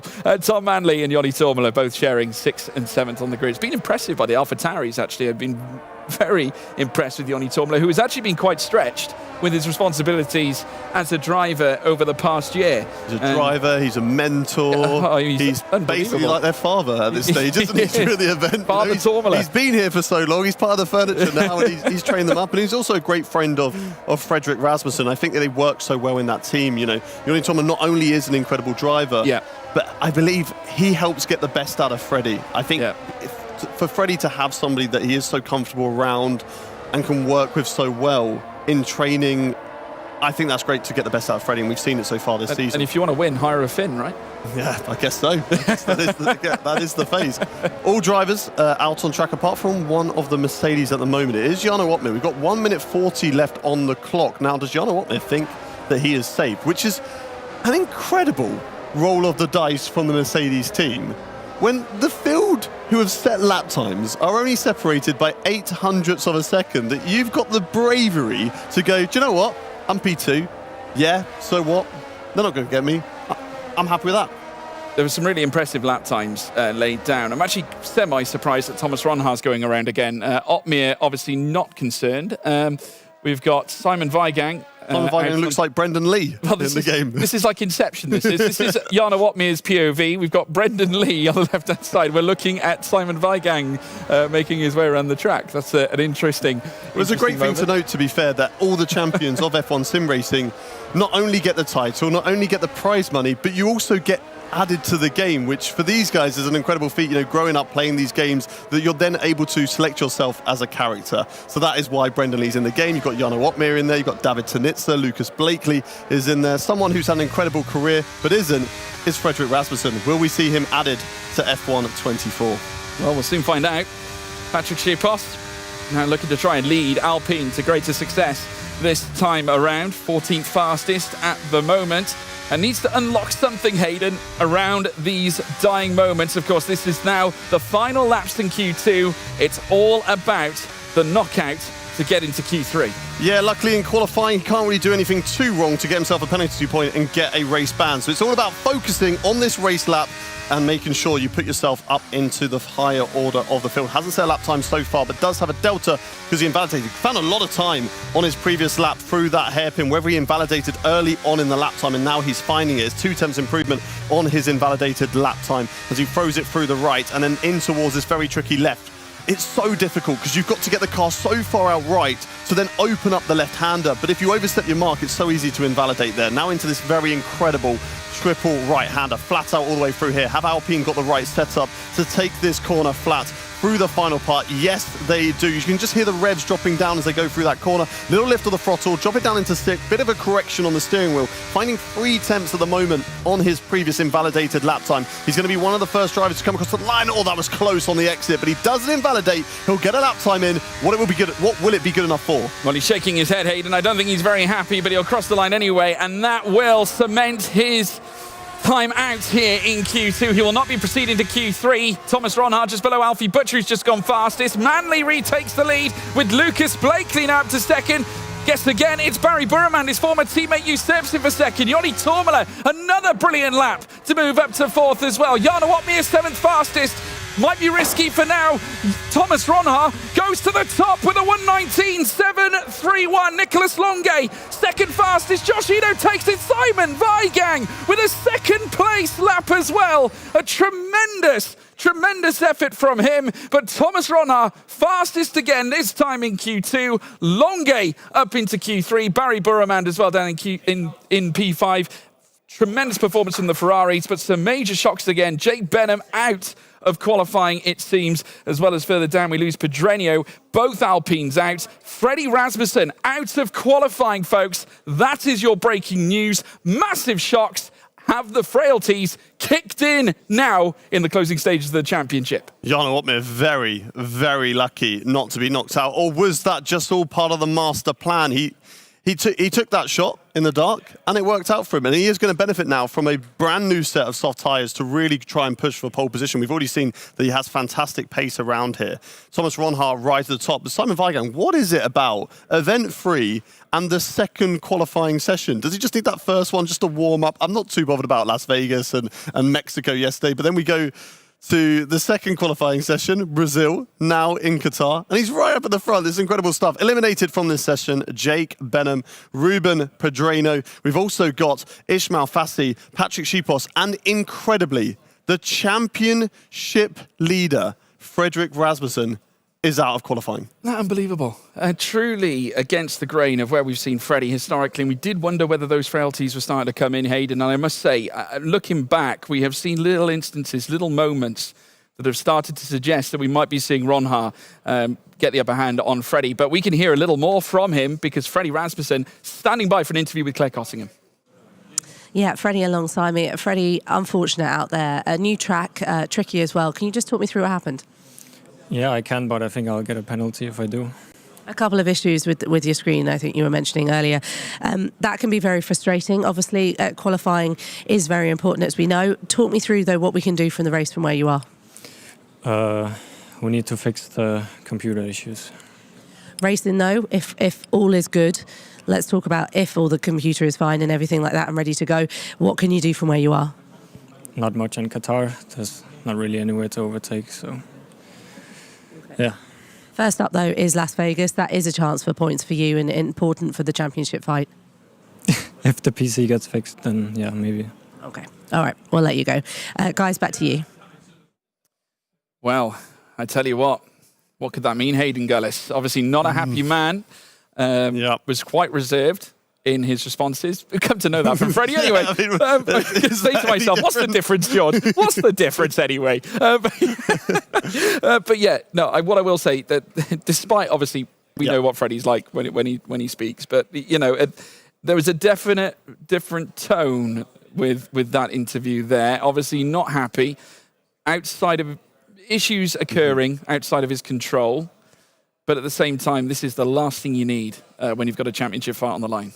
Yeah, certainly so. I mean, for Freddie Rasmussen, he will not be happy with that. And someone who will be happy, and a sigh of relief there from Barry Bromand as he, gets through, because it is such fine margins. Like, you can feel like you're on a really good lap, but because everyone is so close to each other, that you could easily fall out of it. And just look at those gaps there very briefly between all the drivers. Incredible to see. But yeah, for Freddie Rasmussen, if he has got problems, then he's going to really be wanting to fix them. But we have seen that in the past where drivers have had a few issues with their equipment, but they have been fixed and have been sorted before the next session. Obviously, we saw Brendan Lee with the issues with his steering wheel yesterday at Mexico, and the guys behind the scenes were working hard in between the break between Mexico and Brazil to replace that steering wheel and make sure that everything was working so we didn't have an incident like that happen again for the drivers. So I'm sure that in between the break between this qualifying session and then going into the races later, they'll be working hard to try and make sure that it is all working smoothly and Freddie is happy and ready to go. And yes, okay, he's going to be frustrated. Qatar is a difficult track to overtake on,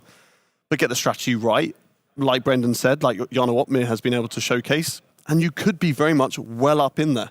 Yeah, it's amazing, really. When you look at it, even we bring relevance into real life Formula One and engineering. Obviously, there are things that can happen out on track. For instance, when Max Verstappen blew up at Australia, just the engine packed up, his race was over. Of course, that was another Red Bull scenario. And it just goes to show that even in sim racing, the odd technical fault can come and spring into action and could be the make or breaking of you making your way through the championship.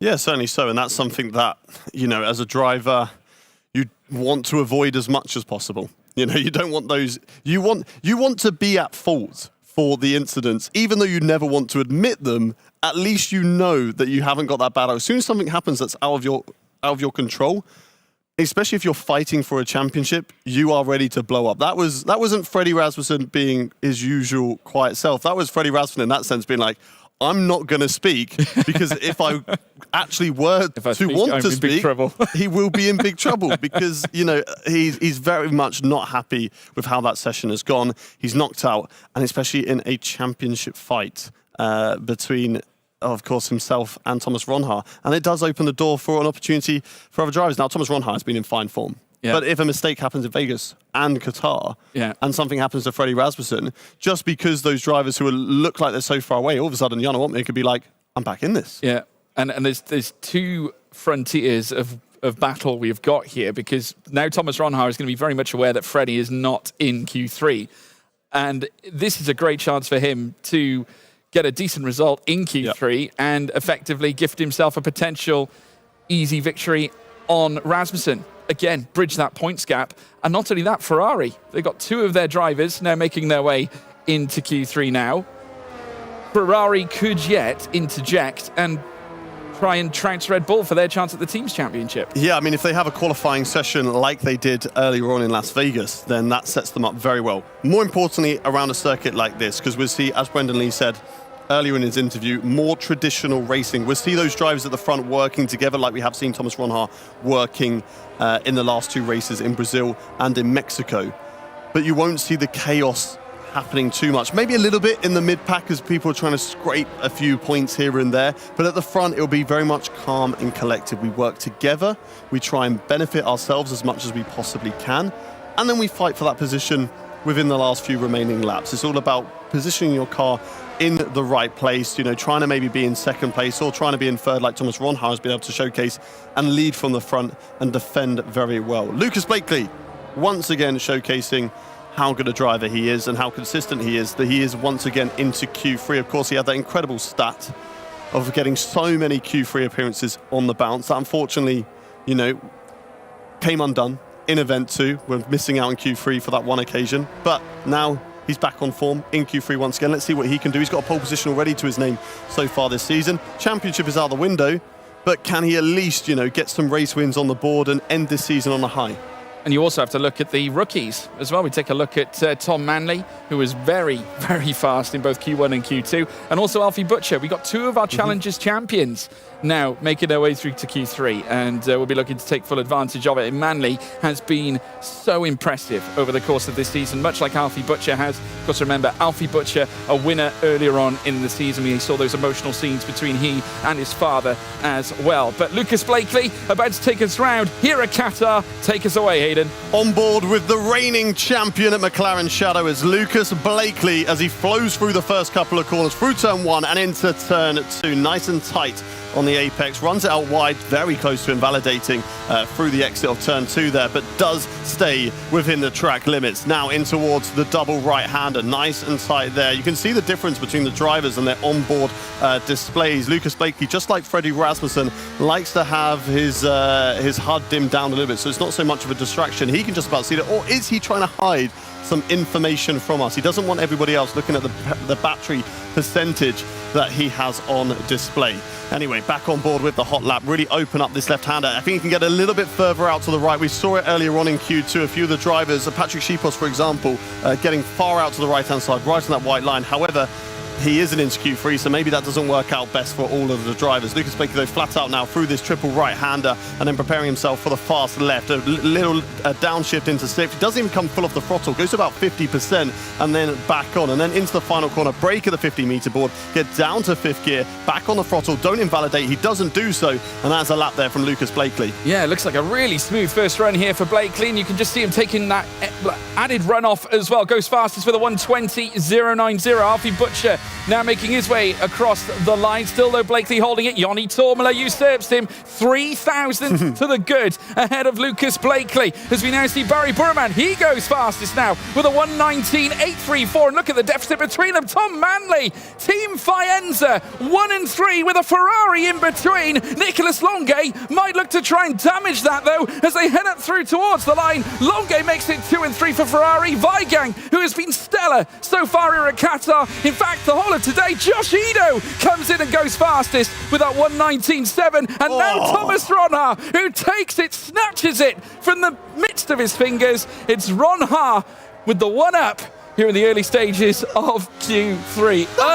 Unbelievable. That's incredible. That is an incredible lap into the .6s. How has he found 0.2 of a second? It's got to be fresh tyres, right? Obviously, it is going to be fresh tyres, and you can tell who are the drivers who have fresh tyres. You've got Thomas Ronhaar up there. Josh Edu potentially, you know, he's in the .7, so he's got to be on fresh tyres as well. Tom Manley, who we know because he's been formidable so far this qualifying. You know, he backed out in Q1 early. Q2 did go for that final run, I believe. But yeah, he's confident with that.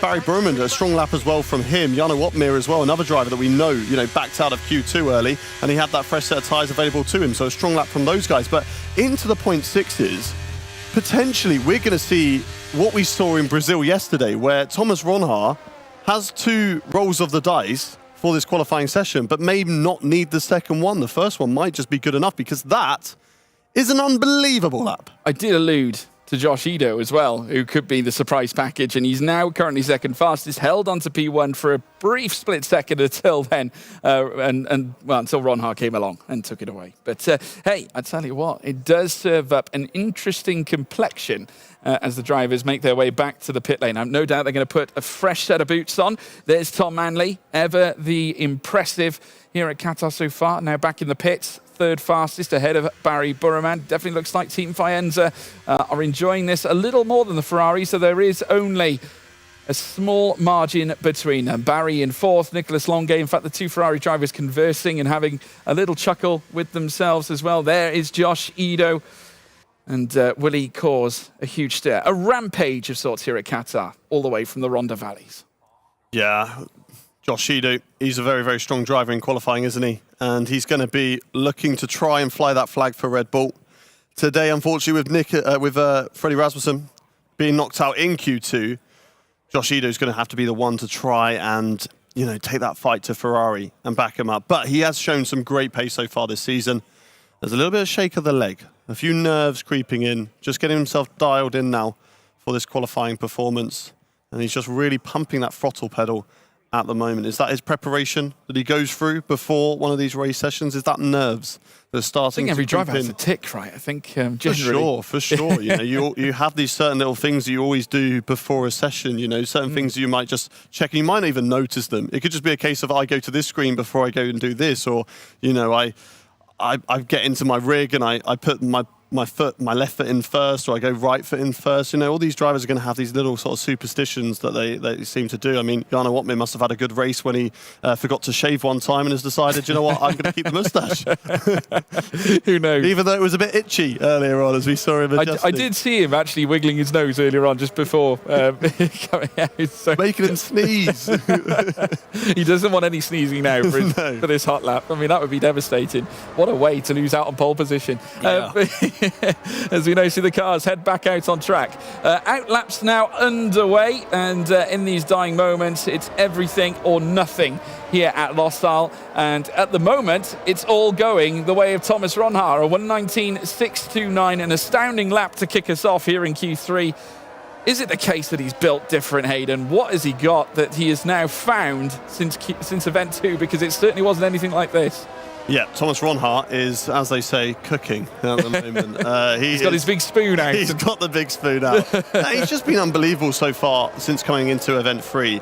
Like we've seen great pace, and I guess he just got caught up in too many incidents, and kind of what we saw that Freddie Rasmussen did yesterday in Brazil, where he just put his car in the wrong place, lost one position, then somebody else followed through, and then lost 2 positions, and then just gets swallowed up by the rest of the pack, who get a little bit desperate with their overtakes instead of working together like the front 3 were.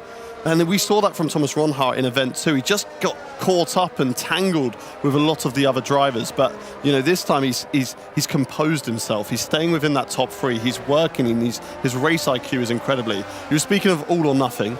Somebody who's currently on nothing, Alfie Butcher in the Haas at the moment. No lap time set, invalidated on his first run. But we talked about him in Q1, and I jokingly said, you know, he has got the opportunity to go from last to first, and he can put that lap time in. Is that something that Alfie Butcher can do in this qualifying session? Go from the back with no lap time set to pole position?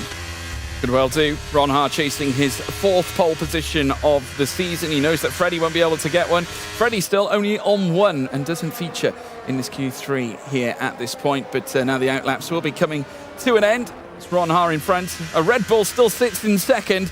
And you can imagine they're giving full power and prowess to Josh Ido, seeing as Rasmussen's not in this session. Yeah, he's going to be pushing it. He's going to go pedal to the metal, as you would say. But we're watching Lucas Blakely once again, the reigning champion in these last runs in Q3. It is all for that pole position point. Who's going to get it added to their tally? Let's find out in about a minute and a half. Watching on board now with Lucas Blakely as he rises up the hill now after turns 1 and turns 2. Up the hill into turn 4, which is, of course, the start of this double right-hander. Get it all hooked up. Not too much on the inside inside the first corner, but really attacking the second part. You do have to be careful of those yellow sausage curbs that just kind of linger on the inside of the corner. Get a bit too greedy with the apex of the corner, they're going to throw you out, like we saw what happened to Thomas Ronhaar earlier on his in-lap. Nice and tight through the double right-hander there. Now set yourself up through this right-hander. Get over to the right as much as possible. Again, not using too much of the off-track, but it's a good exit there from Lucas Blakely, and he is still up on his time. He's managed to find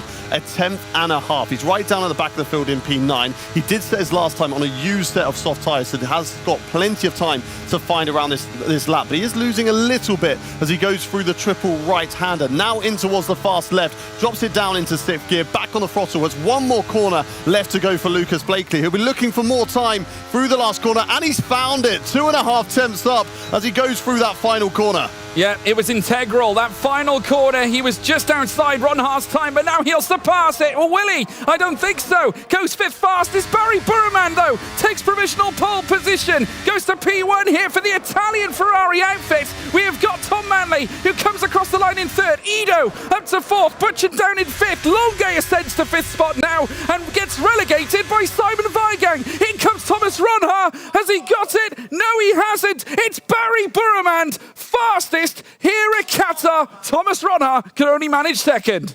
That was absolutely incredible from Barry Burman into the 0.5s from him there and the Ferrari team. Look at them, absolutely ecstatic with that result. That was incredible. I honestly thought that Thomas Ronhaar would not be pipped with that 0.6. But the fact that Barry Burman has been able to put it into the 0.5s is madness, and it just goes to show. Look at him just talking through his lap with Nicolas Longe, just showing, having a look at the different sectors right now between them and seeing who went fastest where and where the time was found. But that was incredible as Lucas Blakely takes a sip of his drink. P9, unfortunately, only for him. Simon Weigang, again, with another good qualifying session. P5 in that one. Thomas Ronhaar, of course, he won't be too sad with being in P2. Yes, again, he would have liked the extra point that he missed out on in both Las Vegas and here in Qatar to add to his tally and help him in the championship. But knowing that the man in the background there, Frederick Rasmussen, is, knocked out in Q2 at a circuit that's very difficult to overtake him,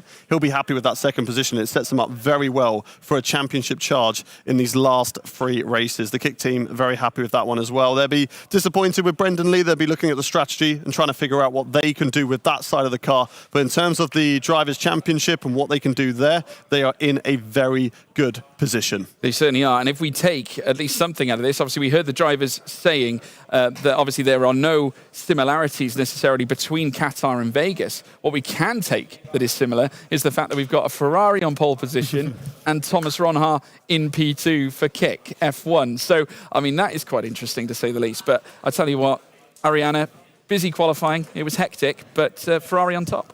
Ferrari on top once again. I feel like there were quite a few talking points from that one. Thomas Ronhaar, pretty consistent. This event, he is the man of the moment.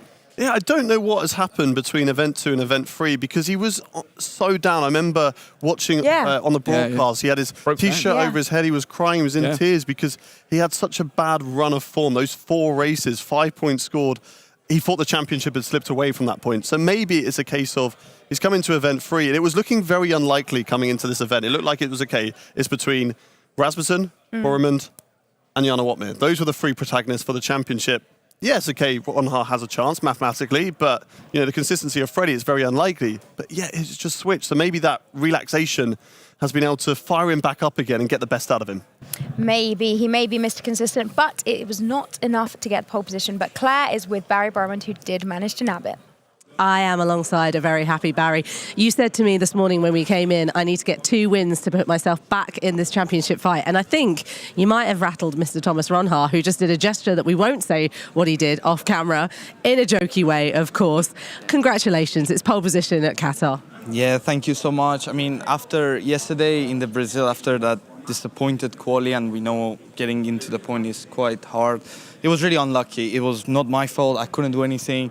And after coming today, I kind of, outside of my brain, I wasn't really thinking about Driver Championship, fully on constructor to win it for sure. And then right now, I had a really good quali, and I have to give credit to Thomas as well. I think he's the one doing amazing job yesterday, 2 wins out of 2. fully respect to him. I think he's doing amazing. And even, but yeah, I'm looking forward to the races now. I think we are in a really good positions in the both races to secure good points for the team, and I will look into driver championship as well. But first, I'm just focusing on the team as well. It's kind of a good way of doing it, though. Just kind of race and see how you do. A brilliant qualifying session as well in Las Vegas. A really strong day today. It's now about converting it, isn't it? And Las Vegas, as we know, we've talked about a bit, is going to be quite chaotic. Yes, for sure. Like I think in Qatar, pole was really crucial because the overtaking and everything will be way harder. But I will still take it because in Vegas, even if you are like up ahead as well, you can just. Also, like the chaotic will be less, and my teammate did an amazing job as well. Have to say, P1 in Vegas, so we secured already 2 points for the team, just in the quali. So he's starting P1 in Vegas, and I'm starting P1 in Qatar, and we are quite close together. And I'm just hopefully nothing bad will go in our way, like so many times this year, which was really unlucky season for all of us as a team. But I just. Don't want to think about it now. Right now, I just want to focus on these 2 races, and hopefully we're going to score good points for the team. Well, congratulations. It is pole position for you, and you start 3rd on the grid for the next race in Las Vegas as well. So go and get ready for the race. We're looking forward to seeing it. Congratulations to you, Barry. Guys, back to you. Oh, very happy, Barry. He's so emotional in the highs and lows, and I love it. I really do. Marcel, welcome back to the desk. Did you enjoy that qualifying? Yes. I mean, it is the same thing again. Ferrari, Ronha. Yes. This combination, it's either Longue or Barry or it's Ronha at the moment. And I think tomorrow we will see the same thing. And of course, big shocker with Rasmussen. I don't know which position is he. 13th. Oh, 13th, yeah. That's crazy. I mean, that's literally the perfect scenario for Ronha. No matter what he does here, there's such little chance that Freddy is going to get back into an amazing position because Qatar, no rain probably. I would assume. I would assume. And then as well, we know that Freddy is not the most aggressive driver on the grid. He's very conservative, more like a defensive driver and just trying to keep everything clean. So he really has to make big moves and risk something here to actually get good points. Otherwise, Thomas is going to run away. And then for tomorrow, maybe actually at the end of the day, we will have Thomas in the lead. And then Freddy has to fight back tomorrow in Abu Dhabi. God, can you imagine that? But that was quite shocking, as you've said, to see Freddie out when we did see him leave qualifying. Is this nerves? Is this cracks showing? I'm not sure. Or just unlucky in that one? I mean, maybe it's a combination. I'm not quite sure. I mean, obviously they alluded to the technical issues that they'd obviously sustained, which is one thing. Obviously, appreciate Freddie might have had some circumstances that were beyond his control, but we're starting to see a small trend here now. Because he had a scrappy qualifying in Vegas as well. Well, he was very fortunate exactly. to get through because he was right on the bubble of elimination, and we actually hammered home how lucky he was around Vegas, which is quite prudent, actually. But yeah, I mean, it's going to be a tough day for him. You know, it's tough at Vegas. It's dog eat dog, unfortunately. And the same could be said for Qatar. Very tough to overtake. I think strategy is going to be an important factor with that one. And looking ahead, he's got a huge mission on his hands. Ron Hart's going to be licking his lips here. He is indeed. And Marcel, I think that you can talk us through some analysis of the pole lap versus the second place. Yes, we have Barry Berman on the right, the pole sitter against Thomas Ronhaar, his fastest lap in the session, his final run. And Barry secured an amazing lap. I mean, I'm always praising him. I'm always saying Barry Berman, Nicolas Longue and Thomas Ronhaar are usually the fastest on the game. You can see already at the end of Sector 1, Barry has a slight margin ahead of Thomas, entering these high-speed right-handers. And now Thomas is somewhat climbing back. I think we see a general pattern already in Vegas that Ferrari is running a little bit less downforce than more downforce. No, wait, sorry. Actually, less downforce. Yeah, they are fast on the straight, but they are struggling a little bit in the high speed. Now we should also see Thomas getting a little bit of a advantage. And yes, you can actually see that Thomas is ahead at this point of his lap. But now we are entering a stage where you're only going flat out. And that's where the Ferrari is much faster. The cars are equal, the setups are not. It's all driver preference. You can see Barry is climbing back. He's coming closer and closer and closer. At this point, it's still advantage Ronhaar, and we're getting into the next turn. Still advantage for him. But more and more, Barry's climbing back. And now we have one more turn with a long straight ahead until the start-finish line. And at this point, it's pretty much even. And yeah, Barry did a great job here. So well done to the both of them. Again on the front row, I feel like Thomas is slowly turning into Freddy with finishing P2 all the time. But hopefully he can have a bit more fortune in the race and maybe get another win or maybe even 2 tonight. We will see. And I believe Claire is with Thomas right now. So let's see what he has to say for himself. I am alongside Thomas. You were just having a little watch there. What did you think? Were you analysing every mistake that you thought you were making? Well, the one mistake I made was turn 1. I lost nearly a 10th in sector 1. Well, turn 1 actually. I know I had a very good banker lap. It was enough for at least top 3, I felt like. So I was just full sending it the whole lap. Yeah, unfortunately lost like nearly a 10th sector 1, like I said. But the rest of the lap was really, really nice and nearly beat my banker lap at the end. Unfortunately, with the mistake, I couldn't get pole, obviously. But yeah, very happy for Barry. He deserves it after some tough times. And yeah, looking forward. Still 2 incredibly strong qualifying sessions. Race coming up in Las Vegas very shortly, and then obviously on to Qatar. Very different tracks as well. How do you kind of get your mindset into Vegas first? Survive, I guess. Yeah, it's going to be a hell of a race. The most chaotic one. The most important one, I feel like, as well, in terms of positioning yourself, not getting in the chaos. I wouldn't say it's a lottery, but it's close to it. It's going to be very hard, so just keep your front wing, and yeah, it's going to be a hell of a race. And your main championship rival, Freddie Rasmussen, didn't get into the final part of qualifying for various different reasons. This is important for you, isn't it, to really capitalise on that? Yeah, absolutely. Of course, I don't know what happened with Freddie, because I'm sure he had the pace, so if he had issues or not, I don't know. Well, I've been whispered that he has some issues, but yeah, I mean, these things can happen. I've had these issues as well, not with the PC, but mainly just, not all the time it can go your way, but I'm sure Freddie will bounce back in the races, and yeah, I'm ready for a good fight. But for you, it is about capitalising. Obviously, it's bad luck for Freddie, but it's really about you right now. Yeah, I mean, I always, like I say many times, I always try to do my best. And yeah, to get P2 in both qualies is, of course, not perfect, but it's definitely a good starting position for the race. Definitely is. Well, good luck. We've got the race coming up very shortly for Las Vegas. And then, of course, we go to Qatar. Back to you guys. Thank you so much. Now, before we have a look at the starting grid, I wanted to talk about Tom Manley, because he had a fantastic session then, didn't he? Yeah, really great performance. And we have seen this previously so far this season, that someone like Tom Manley and Jed Norgrove, they're able to put it out of the bag, and that's something that AlphaTauri have always had throughout its history. You're speaking of like Sebastian Job last season, would always be able to pull out these great results, and even Josh Edu when he was obviously after your seat last season, when he was pulling out those great performances. And what is it like? I suppose you're the best person to talk about it, because you've been inside that Red Bull family. And what is the dynamic between all those drivers? The young guns coming in, and maybe someone like yourself and Freddie Rasmussen, who have those guys, on your shoulders trying to take your seats, really. I mean, honestly, everyone wants to drive a Red Bull. Like, if you're an AlphaTauri, that's not even a disrespect to AlphaTauri, but the main team, the big team is Red Bull, and you see Red Bull winning in real life. You see Max Verstappen, Checo Perez, and the whole team, how they are performing, and you want to drive for them. You want to be part of the big brand. You want to be the big name, and you want to challenge yourself against arguably the best driver in sim racing, which is Frederick Rasmussen. He's good on every single game, every single F1 game or other titles. He's always up there, and no other driver in history was as good as him.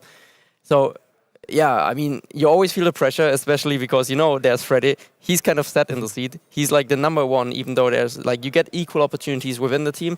But once Freddie is actually pulling a gap, you're definitely number 2 for the rest of the season. That's just how it works. But so, his seat is set, but yours is not. And the young guns, they know it. And they want it. They want their shot, and they want to be like, maybe they can unsettle this whole dynamic and become the new Rasmussen. And so, yeah, you can definitely feel it. I think Josh as well, but he's managing it well. He's just right behind Tom, and just because he's behind, he's still experienced. He's doing the exact job that the team needs from him, because now Freddie had a bit of struggles. I also believe it was probably related to hardware, as you can see. We have Tomala, we have Josh, and we have Tom. So all part of the Red Bull family. Everyone made it into Q3, and Red Bull seemed really strong on this track already in league racing before F1 sim racing. And Freddie had struggles now. Of course, you can also say there's nerves definitely involved, and he can feel the pressure now. I know him, as soon as he's getting to this stage of the season, it's tough for him. But I believe when he's saying he has issues, then he definitely has issues. So there's something about it. Well, lucky for him, he has both the races, of course, to try and claw back some positions and get hold of those large points hauls. Let's have a little look at the starting grid now for the Qatar Grand Prix. Yeah, here we go, folks. Your starting grid as we head to Lusail. Fabrizio Donoso will start from 20th spot after not registering a valid lap. Danny Moreno joins him in 19th place. Moving on up, we see Brendan Lee in 18th with Alvaro Carreton in 17th place for Williams. Then it's Ulas Ozyildirim in 16th with Patrick Schipos in 15th for Alpine. In 14th, it's Ishmael Fassi with Frederick Rasmussen after the issues he sustained in Q2. He starts 13th on the grid. Moving up to 12th place, it's Ruben Pedreño for Alpine. Jake Benham in 11th for Mercedes, just barely outside, getting into the top 10 shootout. Moving into the top 10 itself, we have Joni Tormela. Great performance again today with Lucas Blakely in 9th spot. In 8th place, we then move on to the Flying Dutchman, Jarno Watmere. He's in alongside Alfie Butcher in 7th, who was tremendous once again. Nicholas Longue starts 6th. Simon Weigang with another blockbuster here at Lusail in 5th. And then moving on up to the second row of the grid, Josh Edo, great performance, joined by Challengers champion Tom Manley, who starts 3rd. And then the front row, once again, it's Ferrari and Ronha. Ronha starts 2nd. This time, though, Ferrari represented on pole position by Barry Burramand.